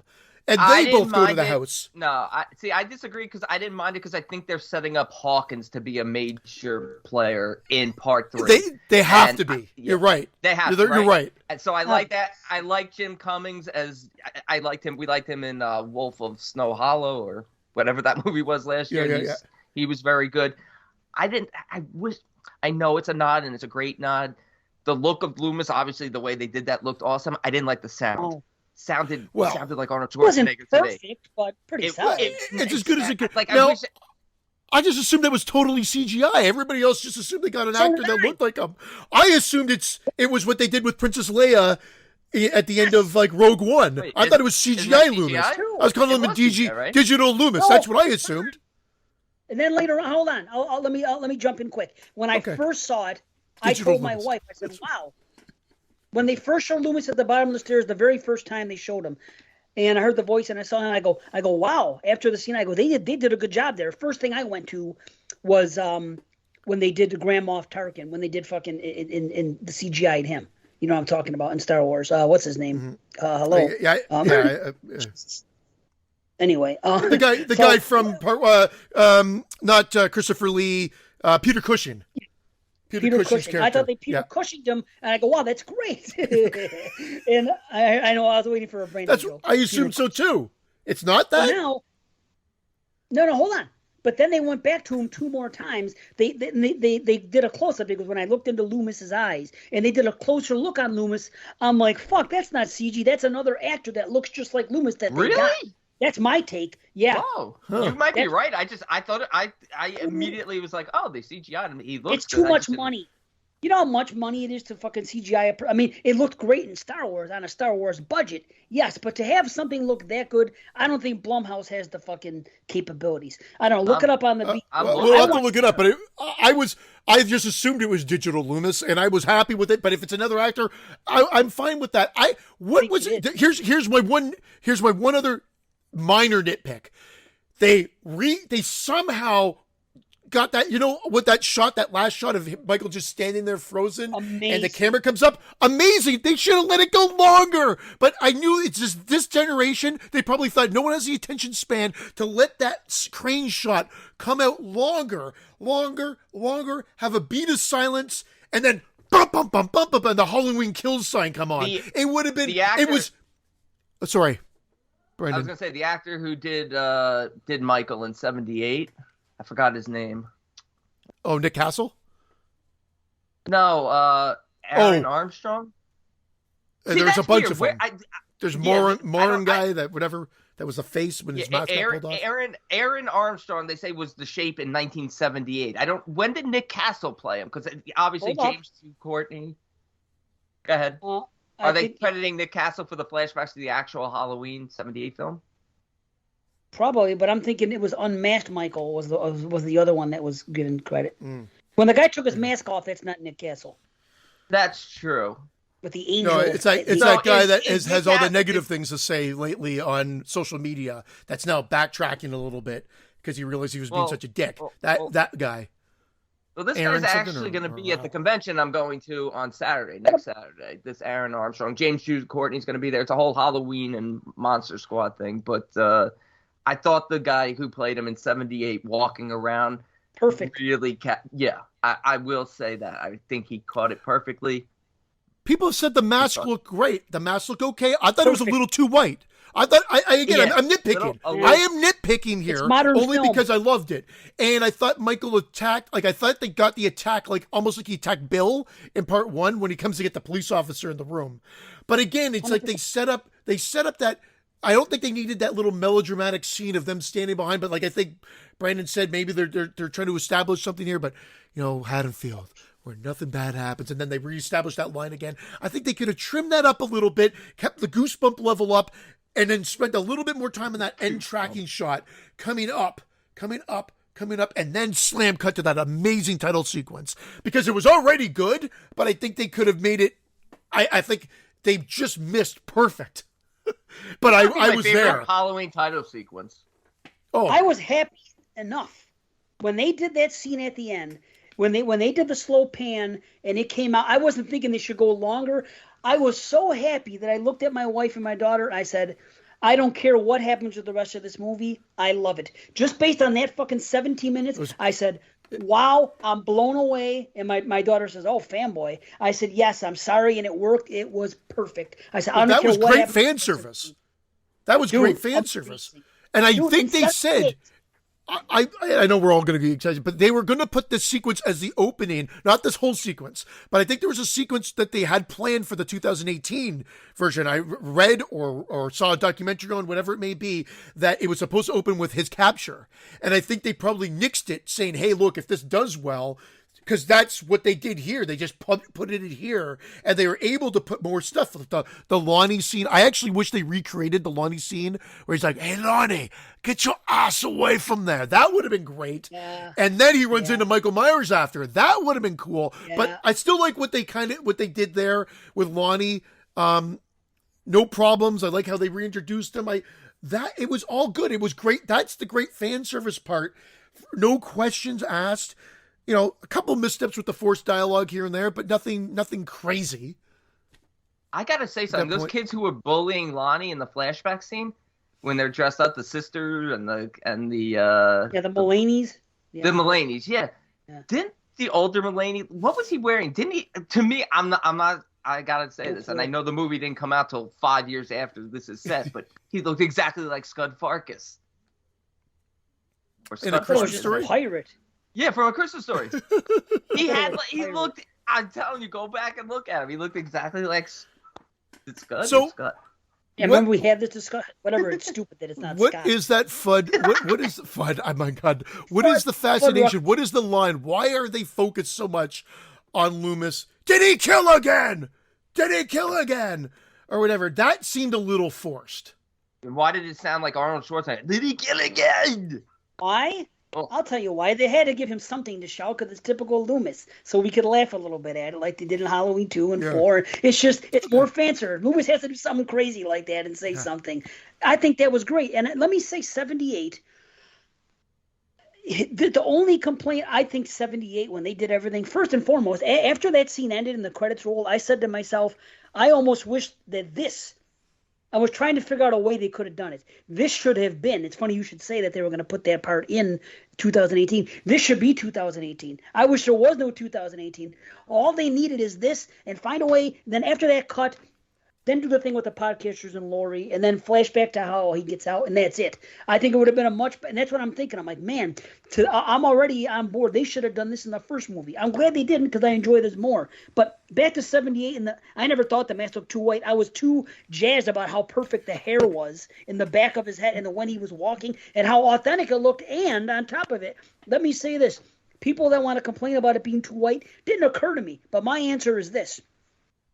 I wish they would have done this. I wish they would have used actual film for everything they did in 78 so it didn't look new like modern films look. And I bet if it would have been shot on film, that mask would have been the same color. It's just modern aesthetics and the way things are shot. I'm nitpicking. It just seemed to stand out. And again, maybe in the theater, again, but Brandon said he noticed it on Peacock as well. I'm just thinking, I just noticed it pulled out, and the eyes seemed a little bit. They didn't darken the eyes a little bit. But yeah, again, that was minor. I was too excited. Just minor. Again, and so was I. But I'm trying to absorb because I'm like, this is my note taking, the mental as this is happening. I was super happy with this. So right in the title sequence, I'm like, holy fuck, this is awesome so far. And I'm trying to keep contain my excitement because I'm in the theater and whatever. My daughter seemed to have liked it as well. I was enjoying it there. And then it cuts to actually, I think I think we get introduced to Lonnie and Tommy and Lindsay, right? And the nurse. They really. That's after the credits. Yeah, after the credits. Before. So Great we're already. credits. I'm like going, wow, they're really lingering this on, like taking this on, and I like it. And we get that whole sequence there. And I gotta tell you, I wasn't the biggest fan of Tommy, the actor, Michael. I wasn't the biggest fan there. I thought he was okay, but I wasn't the biggest fan of him. The nurse being back was total fan service because of their little survivor mode. I liked what they were doing there, but she was wedged right in there for fan service. No, but it makes sense. No, Marion did not need to be there. It kind of does, but to kill her off, it was like, she's a survivor. Yeah, I know. And then the Lindsay and Tommy thing and Lonnie makes sense to me. And I think they could have done it without the nurse. That was total fan service. They're trying to appeal to us. So from one side of things, I'm like, okay, I got you. But then just how it played out, I could have done without it. Or I wish she escaped and came back in the next one and died. How about the dialogue of his speech, man? Oh, that was the night Lindsay's babysitter was executed, and I got to do something. Such bad dialogue. He's making it fucking dramatic, like telling a ghost story on Halloween night. He's taking a real thing that happened and going on stage and saying everybody exchanges scary stories. I agree with Dave there. Yeah. No, it doesn't work. It doesn't work. You're not alone in that. You're not alone in that, and that might be his delivery of it. But I'm with Dave on it. I was okay with that because I like the idea. The whole idea of him being up there on an open mic night doing sort of like this poetry where it was cheesy. It was corny. I didn't like him in the sense that I don't think he was the strongest actor in the film, but I thought his dialogue throughout the film is by far the worst. Referring to Michael as an apex predator, starting the evil dies tonight chant, which just is so cheesy. And Marion was even worse with "This is from Dr. Loomis." That was a forced line for fan service. Dave, I will side with Brandon on that one. Again, fanboy in me was like cool, but forced, and I admitted that too. But I was going along for the ride. I'm not letting this derail me. When I was watching *Malignant*, everything stuck out at me as a sore thumb. Here, I get these little bumps of like, oh, this that line didn't work for me, but overall I like what they're doing here. Oh, that didn't work for me, but overall I like what I'm doing here. And I like the fact that they're going out and everybody's been divided. It really did feel like, and again, I'm going to draw this comparison in a sense because Empire Strikes Back is my favorite Star Wars, but it was episodic. So you had this group, that group, this group over here, love that. and it cuts in between them. Perfect. And that's, to be honest, I thought they got a good balance of that. I did think that they left the daughter for a while, the granddaughter, and I love how they didn't. I'm jumping all over my thought process here. Sorry, everybody, but I also love how they didn't pull back, and they pretty much said, "Fuck you." It's still grandmother and granddaughter, and we're sticking with it. F you, fanboys that didn't like that first movie. And when there's like grandmother, they said it. They separate saying grandmother, granddaughter in it. They didn't. It maybe didn't stick out as a sore thumb because she wasn't going grandmother. I heard in the third one she's just gonna be like Mrs. Strode, Mrs. Strode, Miss Strode. She didn't Mrs. say Strode. grandmother. She wrote it in the card that she gave her, but her mother, Karen, said a couple times, "Go see your grandmother." That's all I heard, and of course that's she's gonna. fine. Yeah, that's fine. Right, And she's gonna say. No, sorry, Dave. I'm saying I'm glad they didn't change it to appease the people that thought that was too forced. That the way that they forced so used much that. stuff in here. Why would they change stuff they forced in the first one? Well, They fixed everything about the first one that was wrong. Oh no, they even brought back that fucking kid on the news. Oh man, she was my #1 main babysitter. Perfect. Oh, Okay. yeah. That was perfect because it ties into one. That's something you would say. And the best thing about this movie, they removed that fucking comedy from part one, from 2018.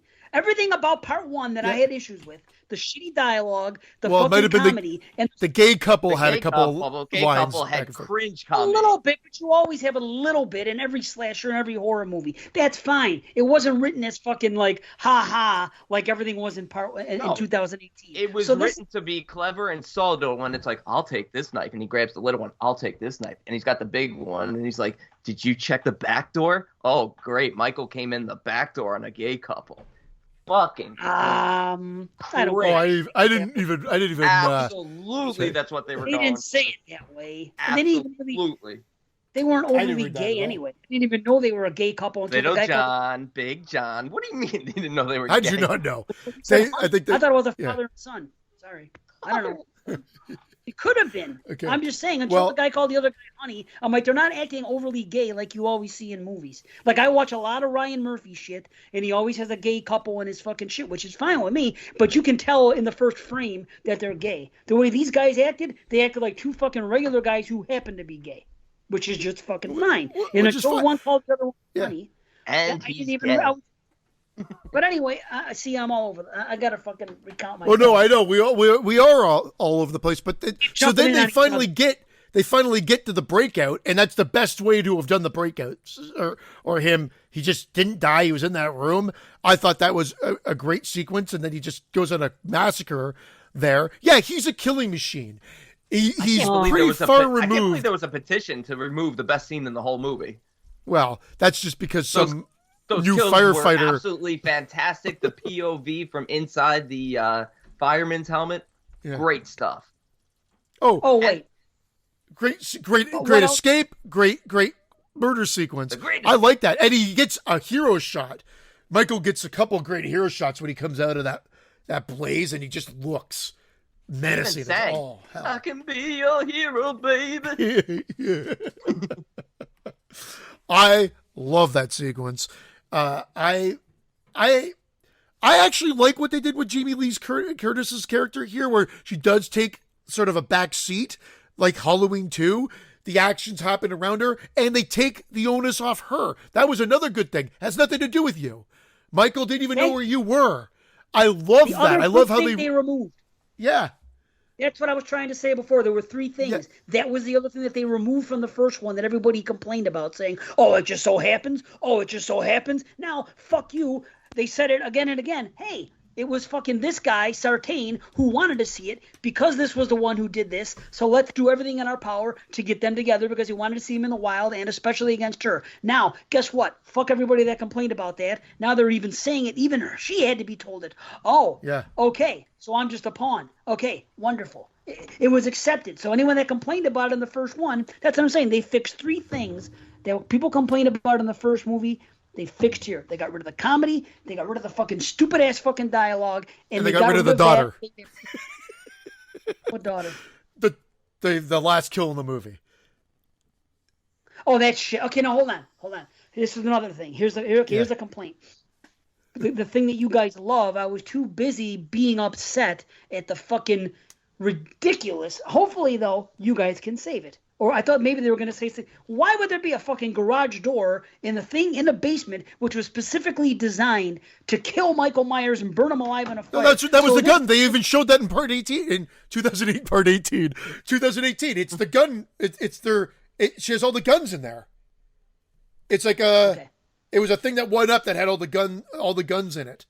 Okay, I didn't notice that. I just thought it was some fucking like hideout. I'm like, why would that even be there? Like a garage. I thought it was like another room, and I'm thinking, well, maybe Laurie was gonna put herself in there and burn it.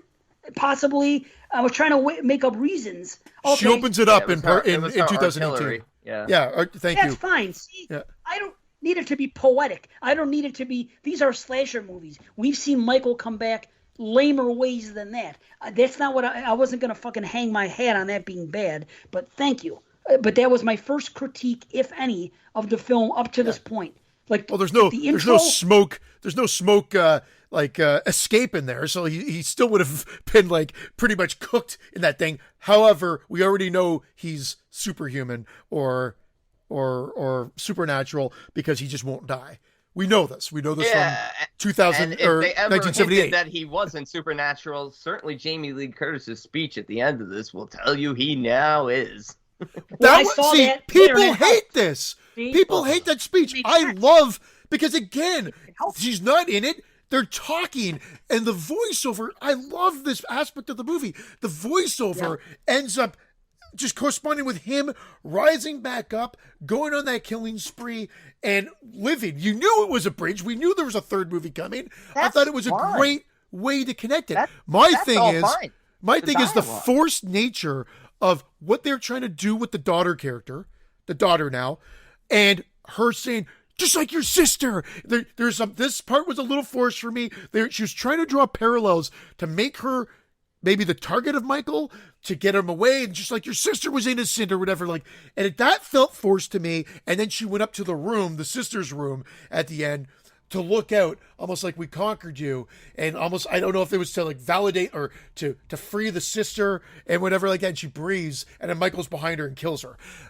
Great, because I kind of like the fact that they killed off a main person. However, how did Michael get in there? The granddaughter's looking right at the fucking flight of stairs as the mom's going up it, and there's no back. We know there's a back door, but there's no other stairs to the house. Well, it's okay. He went in the back door and then walked up the stairs and she was already up there. That's fine, but I was so angry when it first happened. I was praying that the last 10 minutes of this movie were a dream, including that. I was waiting for her. Really, that would have justified it to me. I was waiting for Karen to wake up, and what happened? Like, remember when she was out there and she wanted to stab Michael, which my wife was like, stab him in the fucking head. Why would you stab him in the fucking shoulder?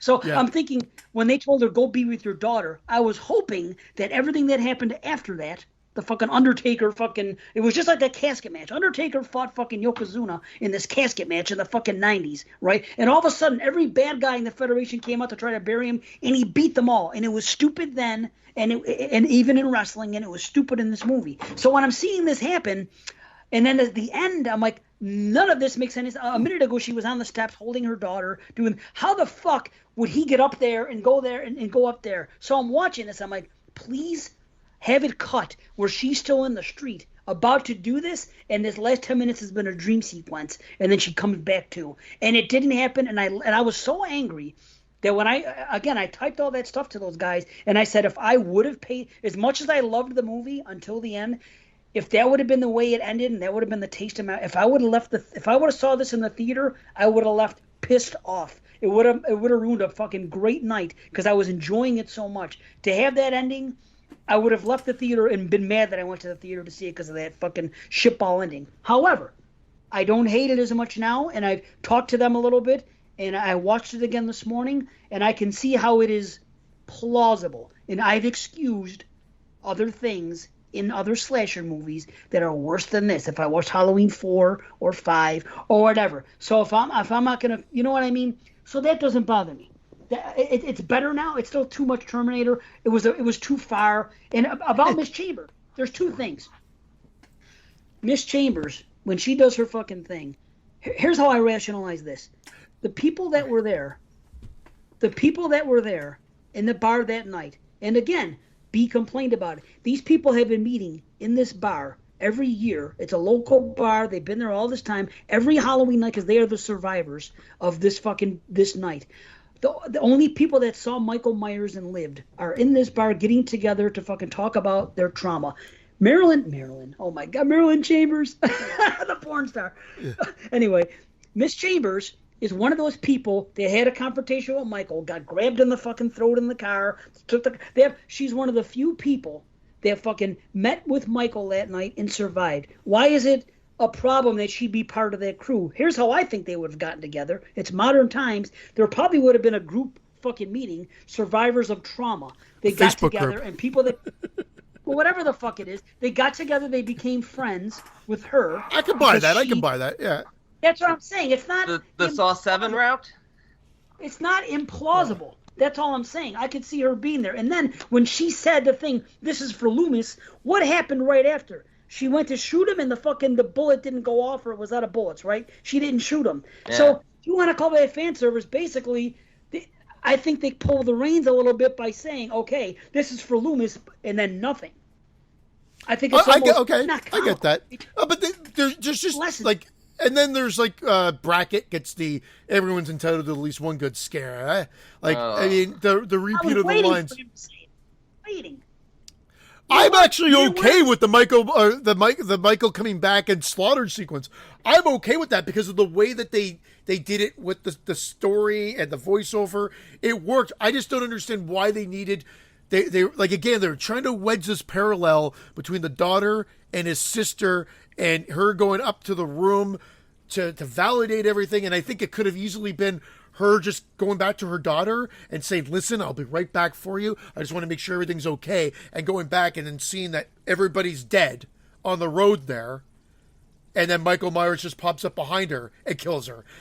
But they're so hell-bent at getting her up to parallel this sister element that, again, she has that one line of dialogue. Maybe I'm overreading this, but there's a really forced line of dialogue there, just like your sister or whatever. And then having to go up there, and they made reference to the sister a few times in the movie. She was stabbed in the tits, which was a funny when he tells the story to the kids. Yeah. Pranking them. Good. She was stabbed in the tits. I was like, laughed out loud at the theater. The only one laughing. Yeah, that was great. And then, but then they get up here so she could just breathe. And I know they're trying to do something there. That didn't work for me. And I think it could have just been solved. She could still died in the street, and that could have been the end. And they could have showed Michael Myers even walking away. Why did she see a ghost of the sister? What sister? She saw Michael dressed up in the clown suit. Yeah. That's all I saw. Yeah, I watched it twice. That was Michael in the clown suit. It was Michael in the clown. Matter of fact, when I first saw it, I thought it was Daniel Harris from fucking the end of part 4. It was Michael in the clown suit she saw. I watched it again. I thought it was just supposed to be. Oh, okay. Well, that makes more sense. Remember they alluded to it earlier, saying that Michael would look out the window and look instead of outside the window, he's seeing his reflection, and that's exactly, literally how the movie ended. He looked in and they focused on Michael's always pondering. He's always deep in thought, pondering. Well, that's fine. I mean, that doesn't. It's not the greatest thing, but again, we're talking about fucking slasher movies. Why are people holding fucking slasher movies in a franchise to fucking Silence of the Lambs? It's 12. It's 43 years. It's 43 years into slasher films. It's good. Stop doing the same old shit. This is what we want. I don't think it's not the same old shit. Wait a minute. It's not the same old shit. Perfectly 41 years ago in For 1981. 15 years. We've been It ended bitching. perfectly. Dude, we've been bitching for 15 years. with you, Why D. can't slashers be like the... like they Yes. used to? Why are all the fucking modern slashers shitty? Why can't they be like they used to be? So now they give us a slasher with great gore, kills, just a guy running around doing his fucking killing, which is what people praise The Burning and fucking say, oh, this and this, ignoring all the fucking flaws and The Prowler and fucking all these movies from the 80s that we love. But now they're going to look at a modern movie like this and say, oh, wow, this and this and this doesn't make sense. And why? People nitpick on modern film. Because this is a slasher film the way people say Terminator's a slasher film, in that it's an action film disguised as a horror film. But it's not. He's walking around killing. There's Michael- no tension whatsoever. Michael There's looks scary. No scares. There's a bit of tension. The Michael mask does looks look good. scary. There's no tension. There's no tension. I do like that is scene with Nightmare, Sorry, is Dave. what were you Nightmare gonna say? 3, Great 4, gore. 5, 6 scary to you? Are Nightmare on Elm Street movies fucking scary to you outside the first one? It's They fucking all Halloween 4 overstayed their scary. welcomes after part 3. I'm with you on that. Every franchise pretty much has overstayed its welcome past 3 or 4 movies. But there's still some great movies in those franchises. You but like that- part but 7. Friday. But that's You okay. like Then fucking- you can't. It's a circular argument at that point, because ultimately, okay, but now we've got a 12th film, and for a 12th film, I thought this was fan-fucking-tastic, and Oh my I God. actually liked a lot of what they gave us here. I actually don't like it. I like it, like I said. I think the 2018 one is still slightly above this, but this is almost right there with it. as a I don't companion. like Yep. her speech. She's better. babbling on at the end about stuff like closing your eyes, and why would you close your eyes if you're?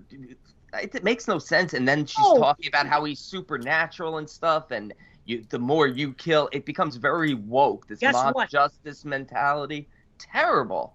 Guess who that is? She is, again, another thing they corrected from the first movie. Everybody was, not everybody, I was hoping that when Halloween 2018 came out, that Laurie was going to be the new Loomis. She was going to be the fucking guy that said this, and this, he's this. She ended up being fucking too Rambo-like and setting up traps. Now she's taking on the role of the new Loomis. She's the pitch man. She's figured it out. Michael is this. These are the things people complained about in the first movie. They fixed it here, and people are still fucking. You just can't appease people with modern films, modern slasher. That's all I could say, because we've been watching slashers for years. The best thing about this movie, again, I saw on Peacock before the description, and it turned me off. I was like, oh no. Before I watched it, because I went in there yesterday, we were talking to JP to see if it was fucking gonna be for free or not, right? So I go on, and it says Laurie and a mob fucking hunt Mike. As soon as I see a fucking mob, I'm like, oh no, Halloween 4 shit. I don't want to see Michael be the fucking prey. I want to see Michael be the predator. I hate the fucking mob thing. Michael was the You got to prey. see the Predator Hold on. and the Terminator. That's what I'm saying. But what I'm saying, exactly. But the thing is, the mob was a good idea, because how else are they going to propel this? But they got sidetracked by the other guy and went to the hospital, and it gave Michael the ability just to go out there and fuck shit up, which is what people want to see. That 5-minute scene in Halloween 2018 that everybody loves, including myself, when he walks in those houses and he fucking kills the fucking people and does the shit. And a lot of people say that's the best sequence. Let's get more of that. Guess what? We got a fucking half a movie of every time we saw Michael fucking shit up. He was so vicious. The kills were so fucking great. Yep. I can't tell you I the last agree. time I watched a fucking slasher. Great was kills, but watching all no the tension in building those tension is kills. dead. Oh, I'm sorry. The tension in fucking slasher films has been dead for a very long Well, time. then this isn't like old slashers. This isn't what we the know. closest Wow. thing to them. No, I'm sorry. that it's Lindsay not. scene, Great the gore. lighting, It's that one thing, lighting, but we have great gore in plenty of movies today that aren't slashers. that lighting, that understand. close up when Lindsay's stuck behind that tree and she's trying not to breathe and he's there. That's a fantastic sequence. Fantastic. I like Lindsay. I found no tension in it. What happened to Lindsay? I guess she'll be back in the next one too. Yeah. She's still alive. Of course. But the wokeness they're going for, this mob mentality, this sort of we're the evil ones, we're becoming like Michael. It's a little too heavy-handed in this one. I didn't mind it at all. I thought they needed it for a plot point. I do agree. I think now that's just part of movies, in the sense of like that any mainstream movie is going to have this in. I think we spent a little too much time with Big John, Little John. If I have a critique there, Michael, that you come sequence home. just goes on a little too long, but Terrible. they were still But it's the Myers enjoyable. house. Yeah. So I want to see the Myers house. Why is he? Oh, Michael, you've come home. What? Don't you love the decor? God damn, I was cringing this whole movie, but that's just me. I don't know. I hate it. I don't know. It's okay. Some other people don't like it either. That's fine. I thought the cringeworthy fucking dialogue was in 2018. That was my problem. To me, they fixed it in this movie. I didn't have that shit. I was fine. It was just again. I'm not analyzing the every word that's said in fucking Halloween 4 and Halloween 5 and shit like that. Exactly. So I'm certainly not going. Those to were This is the cringy. problem I've been Talking to saying. me? Yeah, dude, Friday the 13th and shit. Big deal. I mean, there's a lot of it. I don't understand why people hold modern film. And I said it before. People are way too hard on fucking modern films. These people love fucking shit from the 80s. They choose to fucking ignore any negative shit because you're along for the ride and you're having fun. Nowadays, what the fuck? And what the hell are the Scream movies suspenseful and scary to you? Scream, B, anybody? Because to Other me, than they're the not. first scene, of part 1, yeah, you're Okay, like, fine. yeah. That's modern film. It's dead. Do we want it to return? Yes, but this is a movie for the public. Halloween is a franchise. It's fucking big money. It's big business. If the only way we're ever gonna get suspense again, because modern audiences don't want suspense. It's sad and it's sorry, but it's true. Kids don't want it. It's been gone for too long. If we watch independent horror movies, thank goodness, people like ourselves, our age that grew up on this stuff, can make it, and we do see fucking suspense and scary films that are independent. A movie that's going to come out and play in theaters, odds are, especially a slasher, which, let's face it, they're targeted to fucking teenagers a lot of the time. It's not going to happen. It's just a sign of the times. But I knew that going in. It's like I said with Halloween 2018. I wasn't expecting a fucking masterpiece. I was expecting a competent slasher movie in modern times. And I thought I got it there. That gets worse every view. This movie, I got it. And I may eventually come down a little bit, but I doubt it because everything I even predicted as things are happening, I'm like, okay, this is happening and I know it was going to happen and I didn't care. Like when the guy set up in the fucking car, first of all, I thought it was an inflatable. When they fucking, I go, that's not even a person. I watch it again. It looks like something is rising from the back, like a Yeah. I knew it wasn't him because the driving was awful. Because the driving was awful. Michael's a much better driver. I was like, they wedged that into the newscast.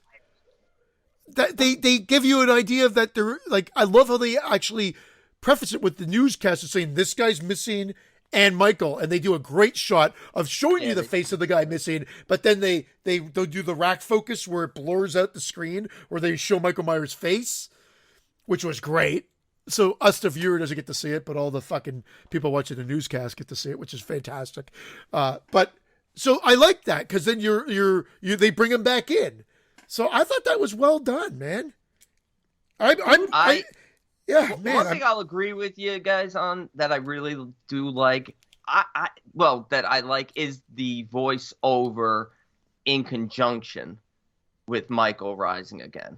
Michael has to rise. He is the boogeyman. I just don't like her speech. It just feels very heavy-handed and very matter of fact that she figured all this out, that she's taken over as the end all be all when she had no answers. People calling him the boogeyman when they're 40 or 50 years old and stuff. Yeah, but to them, that is the boogeyman of their town. He was called that back when they were kids, and they grew up with it. You got to remember that fucking everybody here was in '78. Tommy Doyle was the first person to fucking coin the term. Actually, no, Lonnie Lamb and the other guys were teasing him, saying the boogeyman was going to come. But Tommy called him the boogeyman first in fucking '78. Everything held true. Everyone that said it back then, and Lonnie Lamb, being teased and everything, he was being teased by them, but he was also teasing Tommy the same way they were being teased, which makes sense in fucking bulliedom when you're kids. That's the way it works. So everything that he was doing to fucking them, everything to me, all the characters' motivations and what they said and everything made sense because they've been talking this boogeyman talk all these years. It's been 40 And then Lonnie gets killed off screen. I don't even remember how it happened. That was unfortunate because I liked him. I like Lonnie and I like the son. And so that was good guess in the sense I wish you saw Lonnie's death, but it was because it was going to be a reveal for the son. And when that son dies and he does what he does to him and then she's like trying to get him away, I'm like, please have him finish the son off. Not only because I liked him so much, I'm like, that would be fucking amazing. And then he does it. He just turns and then Dude. snaps his head. I'm like, yes! Like, Dude, yeah, you yeah. read mine? I literally am watching the movie. He's walking. I even have it in my notes. He's walking down the stairs, right? And I said to my fucking wife, I said, come on. I go, hit his head one more time going down the stairs, I said. Because that's how my mind works. And I say this in movies all the time, and they never do. They're just leaving for dead. And he fucking did. And I was like, bravo. Everything he did, they had to do with a kill. In this movie, I was popping for. I was like, this is how the fuck you do it. And again, everything with the Silver Shamrock kids was fucking awesome. I even knew that it was a trick in the beginning when they went to the Myers house and he said, my friend puked and this and that, and he has a bar. I said, this is a joke. These are definitely, this is a trick. I can tell by the way they're talking. And it was, and I'm not mad about it. And then even when they got inside the house, they tried to play it off like you think Michael's in their house. I knew that it was the third Silver Shamrock kid. It was fucking great. And then after they left that, so I knew the guy wasn't in the car. I knew it wasn't Michael. I knew it was a trick with the kids. And it still didn't fucking bother me. Then we get the great stuff with the Shamrock kids later and the doctor and the nurse, husband and wife. And all that shit, all the kills were great. Everything about it. When they go to the fucking, and this guy's playing hide and seek with us and he's out there and he comes out. And then the aftermath when they go back and the bloody fucking, and my Frankie goes, wait a minute. When they first got back, she's like, how come the dead bodies aren't in the street? Didn't he just kill the doctor and the nurse? And I go, yeah. I hope they explain. I'm sure they will. He likes to move bodies. And sure enough, boom, they did. And they zoom in on the fucking witch on the fucking top, and they show we get kids killed in this film. We get fucking, dude. Even the couple with the drone. We haven't talked about them. The couple with the drone. The reason that I like that is because it's vicious like an outrun. with that. And then she's left to watch him just use the husband as like a pincushion. And you just see him keep jabbing knives into him. And I'm like, oh my God. It was just almost like just for his amusement. Vicious. Guy was dead. He fucked with her. Yeah. He's fucking with her. He's like, look what I'm doing to your husband. Boom. Yeah. Boom. I love it. It made up for him not killing the baby in fucking Halloween 2018. if Halloween 2000, if they would have had a baby in this movie, he would have killed that fucking baby this time around. They weren't fucking around. He's killing anything and everything in fucking in vicious ways. This is what I want every slasher movie to be when it comes to kills. And it was great. And the mob mentality, to me, that they did the same thing in Halloween 4. And nobody said it was about fucking being woke then. These are just human beings, mob mentality that's been going on for years. People are like that. They see one thing and they want to put the blame on somebody. You see it all the time on these court dramas when someone's innocently fucking tried and found guilty, just because they always say, well, these little kids were killed. They had to pin it on somebody. So this guy was the patsy. It turned out it wasn't him, but everybody felt better that somebody got to fucking, that the mob got their fucking wish and somebody was punished for these awful crimes. This has been happening historically forever. And when all this stuff's going on, and I'm telling my wife as we're watching it in the hospital, I go, I love this. I go, this is so true to life. This is what fucking happens with mobs, and they think it's somebody. They haven't seen Michael in all these years. It is true. This has nothing to do with being woke or 2021. This has to do with fucking forever. Just because people are saying that now doesn't make it so. But when they see this guy running, I'm like, this poor bastard, he's probably confused, this and that. He doesn't, you know what I mean? I don't know what his crimes were. You know what I mean? So it's like, he's probably upset as fuck. And he's running. Nobody, and half of these people weren't even alive 40 years ago. That many, and the ones that are, maybe they're 50 and they're fucking 10 years and younger. They don't know what the fuck Michael is. They know about myths in the town. 40 years ago, this guy killed fucking 5 people or whatever. Big fucking deal. You think they're talking about it every day? Yes, Tommy and his group are, and Lori. Yes, but to them, this is something that happened on Halloween night 40 years ago. 41, no, it's 40 still. But I mean, it's like, they're not going to know who the fucking thing is. All they know is that they see it on TV. He escaped from fucking Haddonfield, from where Smith's Grove, and he's wearing Smith's Grove, and it's Halloween, and he's running around. Who the fuck else is it going to be? Of course they're going to pin that to be Michael. Why wouldn't they? That's how people are. Anyway. No. Like, I'm very happy to hear. There it is. The breath. I'm very happy to about to hear tell you to Dave's take a response. breath. I know. So when you Jesus. rewatched the end part again, Dave, did you like it this morning more? I didn't hate it as much. I was like, okay, I understand that they left him for dead, and then they came back after, and he got up, he slit the guy's throat, and then the guy did try to shoot him, and he was out of bullets. Not that one bullet would have mattered. It's funny because Irene and I were talking as the movie's going on. First of all, she takes the mask Karen. And I go, let me tell you right now. I go, she is bait. That's what's happening here. Sure enough, I was right. She was bait for the mob. So she's like, why is she doing it? I'm telling you, this is bait. Why? And she goes, why would you take the mask off? Who cares what he looks like? I'm telling you, this is for a reason. I'm telling her. And I was right. And then I started thinking, I wonder if they're going to make this supernatural and they're going to say that the mask has supernatural powers. And honestly, I would have been okay with that. And my wife's like, you know what? Every time he puts that mask on, he has to have it on and he's fucking, nothing can get him. I said, I wouldn't have a problem with that. They didn't explain it. They just wanted to say, well, he's supernatural just because he just is. He's impervious to bullets and everything else. I almost wish they would have said it was the mask somehow. And I would have been okay with it. But the thing is, I was mad at first because there was too many people. And literally I said this to my wife as I'm watching it. I said, honey, I don't know how he's going to get out of it. I go, how is he going to escape this? He's surrounded by 20 plus people. I said, how is he going to get away? I'm thinking, how are they going to do this? And then they don't give you a fair explanation. They get an ass kick, this, that, shooting, blah, blah, blah, blah, blah. But the reason I didn't hate it as much this morning is because they had a breather. They stopped for a few minutes, and then the other guy came back to see. Was it fucking, what's his name, Brackett? Whoever it was. Somebody came back, and immediately he got up and he did it. And then the other guys came, and it wasn't like 20 guys anymore. It was like 5, 6, or 7. Same thing you do with the paramedics, which, yes, you have to fucking swallow. You gotta suspend your disbelief a little bit in these movies.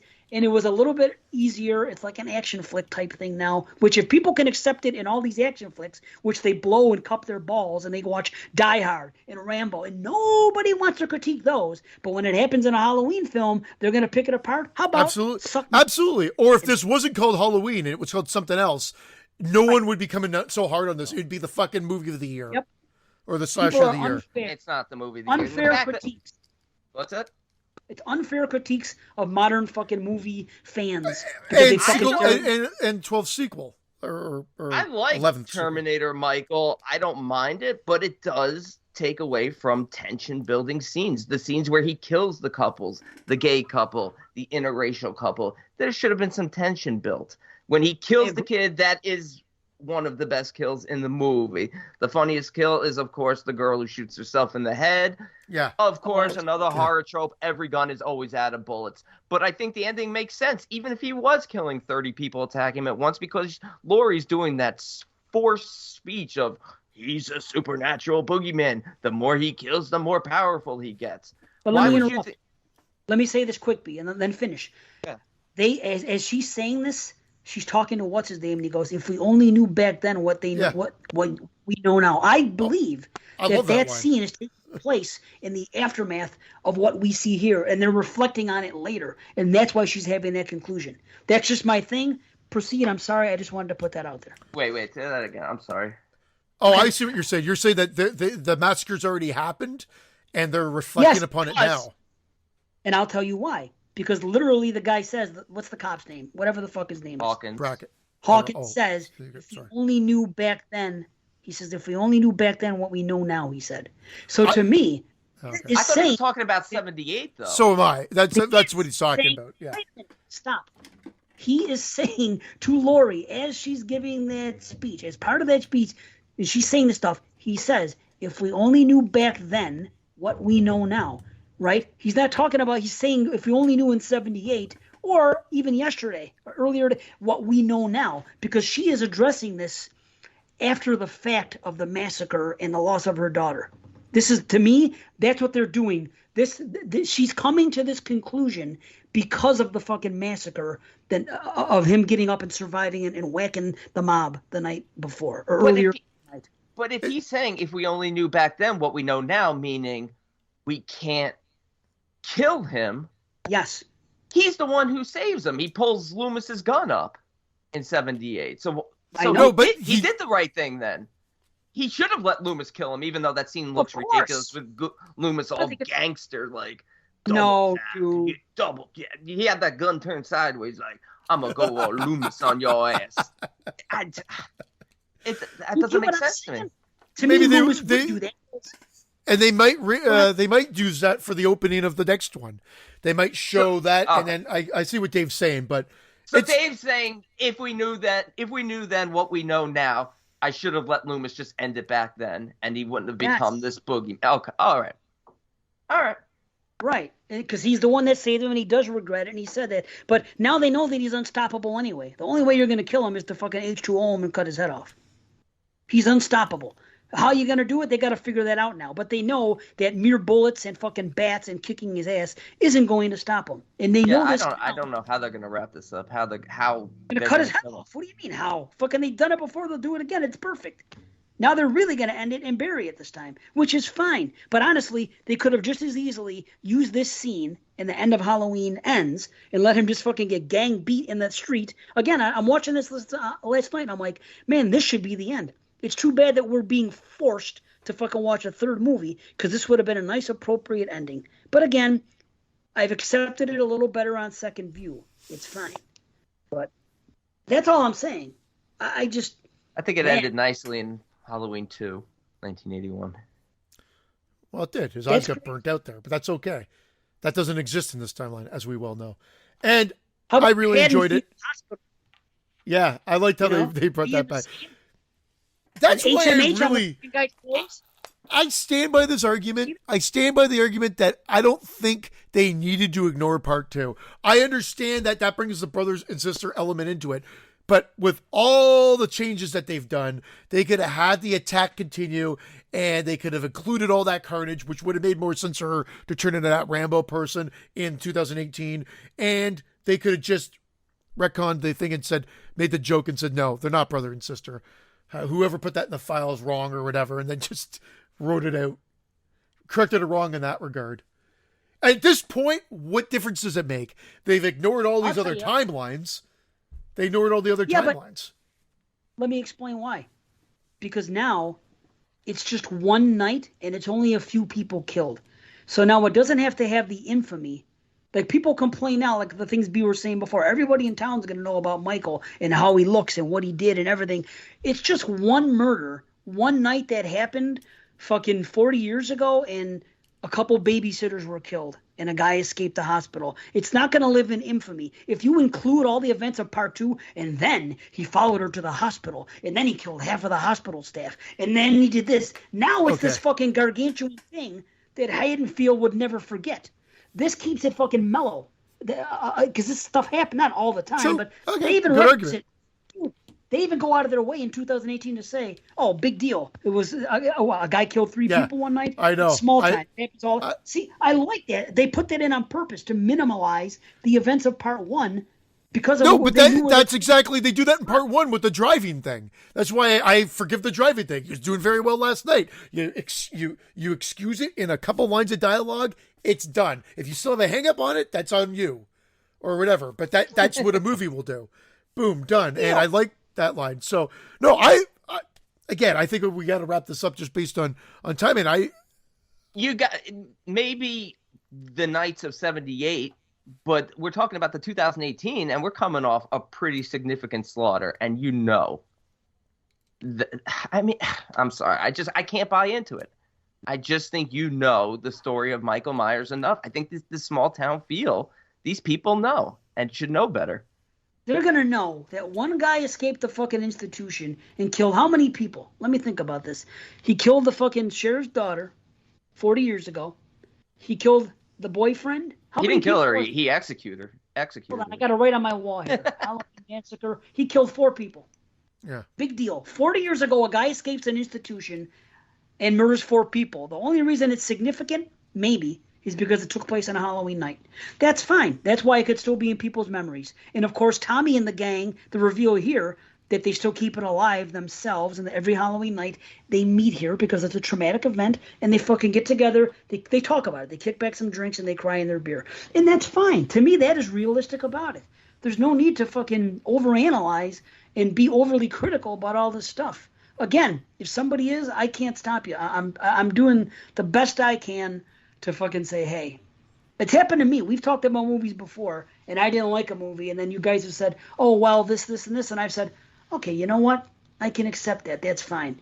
I don't expect what I'm going to say is going to change your mind, B, and that's fine. It's just too much forced fanfare, and it's just time to end it.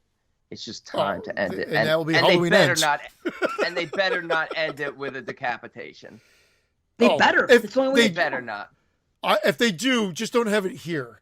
Have it like here, like, Oh, and then yeah. have the mask slide down and reveal like the top of his head gone and blood peering down. But I agree. There's got to be something like that, and you know that it can be done.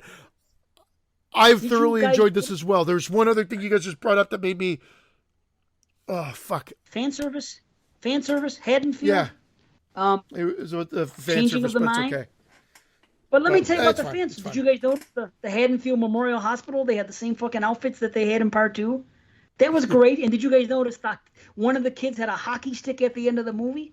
Fucking one of the gang. That's obviously a callback to fucking H2O in the beginning with the kid with the fucking hockey stick. I'm noticing these little things last night as I'm watching it. But again, B, I'm not disagreeing with you. If you would have added suspense to this movie, I'm not saying you're wrong for wanting suspense at all. I'm just saying I'm at the place now where I've accepted it's just not going to be there very much, and it's just a sign of the times. And if you added suspense like 78 and shit like that, even they had a couple scenes in the producer's POV. cut of 6 that had things like that, and that then we could have a 10 out of 10 movie. That I would have loved the movie that much. Firefighter. Well, yeah, true. I mean, there's POV in that regard, but I mean, like, true. Like, they No, could I have know. done it. I know. They could have done it in a couple of sequences. I no wanted question. it. I'm not saying I didn't want these things. I'm Yeah. saying I loved it. It doesn't matter. Not that it doesn't matter. I still loved it minus them, but I would have loved it more if they had them. I I'm think not Dave's higher than I disagreeing. am. I have a feeling Dave's higher than I am got on it. this movie. I'm ready for it to end. All of it. Well, you'll get it next year. Dave, what's And your will rating? we? You want Brandon to go first? Let's end on a high note. Dave, Brandon, you go first. Okay, like I said, this is the Terminator. Great action horror film, great kills. Likable characters, but the absolute worst dialogue I've ever heard in a movie. Just terrible. And the speech at the end is just awful and forced, and it just, I don't know, it just does nothing for me. It's a 5 out of 10. Okay. I can't disagree with some of the things you said. However, I really enjoyed it. I like the characters. I didn't have as many issues with the dialogue overall. Like I said, little blips here and there. But Like any I like the fan service, like any movie, sometimes, to be honest. But I liked it. Again, I've watched it once, and I'm an 8 out of 10. Right on. No, that's great. I love it except for the ending, like I said. But I've already on second view learned to accept it a little bit more, so that's good. I hope that subsequent views, because I only watched the first 15 and the last 10 this morning. When I watch it again, I'll probably watch it today again, and hopefully it doesn't come down. But at this point, I'm way high on it. It's 8.5. I love it, man. I Wow. was so fucking happy. Nice.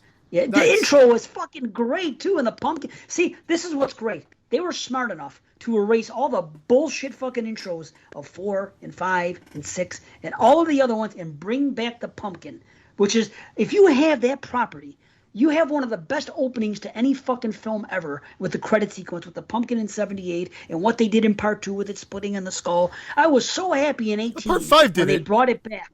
In a different way. Yeah, I understand. But now with the music and the fucking I jack know, lantern on a yeah. black screen. And then they found it one way to up it again in that one in 18. They brought it back. People, I think John Rhodes hates it, saying, "Oh, they're being arrogant." I'm saying no, they're bringing back a. It looked like a blow up pumpkin in 18. This one I loved it with the That's fire, fine. and They I brought loved, it like, I don't know if it was blood or just melting wax, but whatever it looked like, the mouth was bleeding.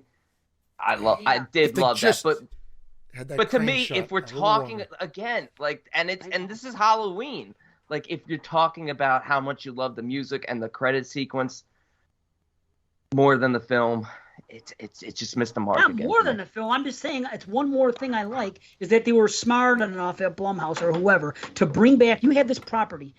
Let's bring back an amazing. I was so pissed off. I know people love that part 4 shit for what, and I understand. Oh, it's Erie and Utah, and they got these fucking shots of the fucking harvest, and this looks very October. I do That's like it okay. too. Yeah.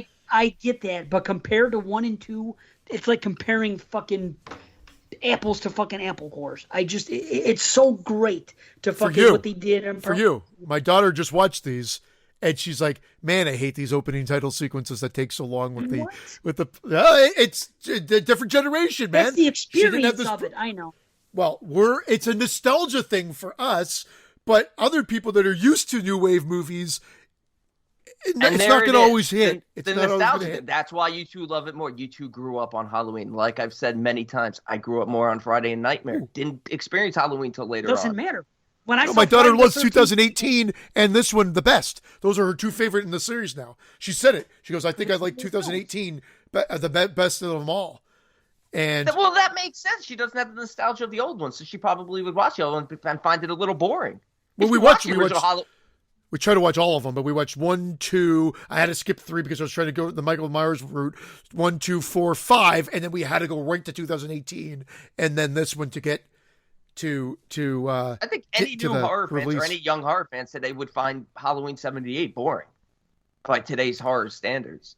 That's why Again, they I don't give want us to Terminator generalize, but I think Sure you are correct. I Yeah. think you are correct.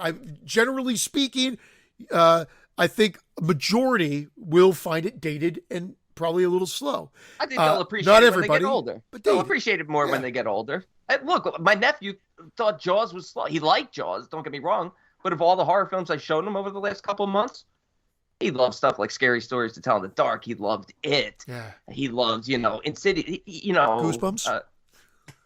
I don't think he saw Goosebumps, but he liked the more modern horror. Makes sense. That's It fine. makes sense.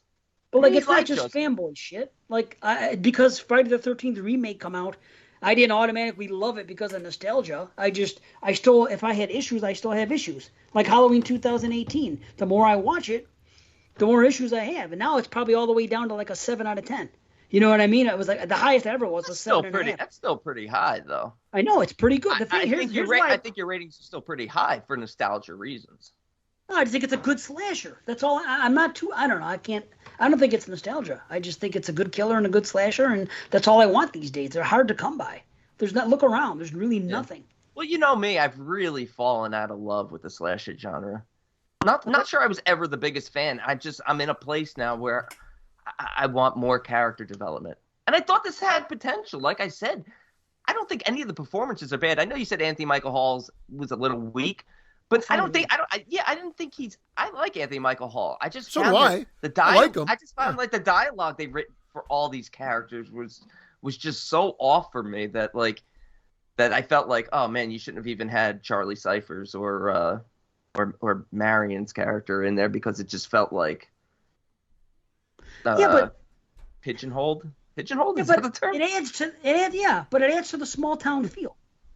They should. It does add to the small. Well, I was town in feel, but Bracket they're at the bar. They're regurgitating, everyone's entitled to one good scare. Yeah, This is well, for you're looking at it lunatics. the wrong way. Look at it this way. You don't like the one good scare thing because us horror fans have turned that into something huge, and it's fucking on posters and T-shirts and everything else. If it were a movie that wasn't popular, My daughter and liked this it. character said it. The guy said it one time in one movie, and if you take out movie magic into it, and this is the guy that said it 40 years ago, it would make sense that he would say it again now. You're just looking at it from the fucking horror fan perspective of one good scare has been fucking jammed down our throats for fucking since the internet way too strongly. I get it. But to me, if he wouldn't have said it, I wouldn't have liked it. 'Cause it makes Also, me the person. I'll just compare it to this, like the way I like my movies now. Like if instead of that, they had a scene where maybe Brackett's talking to Laurie and has an emotional scene where he's talking about Annie. Because I like that character development. I want that. Like instead of Brackett having that, just the one line throwaway and then just offing him so matter of factly. What Which could I be don't the really mind. I don't really what could mind. be the new ending? There's a different ending that's coming to Blu-ray or 4K. Yeah, they've already announced Yeah, it. they Halloween's have an going to be alternate released. ending for. Yeah. They chop Michael's head off and he reattaches it. And he said, "That's not how you're gonna kill me in Halloween Kills, or Halloween Ends." Anyway, I don't know. No. Like, listen, even 2018, I think I was at like a 5 out of 10. I as much as I rip on these movies and I dislike them, it's because I'm holding them to a higher standard because the originals are classic. As far as I'm concerned, there's 4 movies in this franchise that I genuinely love. I mean, obviously part 3, but 1, 2, and Rob Zombie's part 2. And even parts 4, 5, 6, H2O, Rob Zombie's original. Somebody pointed out to me, who listens to our show, that I rated them pretty fairly, because I always say, I'm always joking how much I hate Halloween. But I think it's just, I feel like maybe it's just time to wrap it up. Maybe I don't want any more Friday the 13th. Maybe I don't want any more Freddy Kruegers. Maybe I'm just into this new. Well, they're not. I don't know what they're doing with Freddy I love it Krueger all. because they haven't touched that. There's no lawsuit holding that back. No one seems to think be they able to might know get what the fuck they're doing. They might get Charlie Cyphers to play Freddy since he's out of Halloween now. Or the guy who committed suicide in the hospital, the other inmate. This is what I love, this franchise, and it remains my second favorite franchise. And it's weird. I'm thinking about it the other day. I'm like, well, not today. I thought about it, not the other day, because it's the last night's movie. I'm thinking it started off so strong for me. The first 3 and the last 4 are the class of it. The middle is where it plummets. Like Zombie 2, 2018, and this one, and the first 3 are the strongest ones to me. 4, 5, and 6 and H2O, actually, the middle is the weakest stuff for me. And I still get some enjoyment out of them. Oh, and Resurrection's a complete turd. That's fine. But I mean, it's a strong franchise for me because of the beginning and the end. The middle is where it gets a little weak. Yes, but if Halloween ends, I mean, we'll see. Shit. I'm really happy about it. I really am. Mm-hmm. It's, I don't know. As am I. Yeah. So that's good. That's good. Well, I guess we got to go, huh? Fuck. I could have probably have more notes. We got to go. We'll see you next show. Happy October. Happy Halloween, everyone. Yeah. We'll see you in November. Next time I'm here, it'll be after Halloween. I've gone to Vegas and saw Dave's fish. I gone should be fishing. refreshed. I should feel freaking Catch great. me a nice trout. Yeah. or a Swedish fish. Yeah, Yes. Ooh, even better. Yes. Oh, I'm going. I was going to buy a fish costume, by the way. Because he said, everybody gets, talking to my buddy. He's like, everybody does get dressed up at the show. He goes, what are you going to do? And I'm like, fuck, what should I do? What should I do? And I was talking on the show about somebody asked me, one of my co-hosts, if anyone dresses up as a fish. I said, I'm going to buy it. Okay, we got to go. We'll see what I dress up as. Monchichi. Love you guys. All right, See you guys. 160. Peace out. Peace. Take care.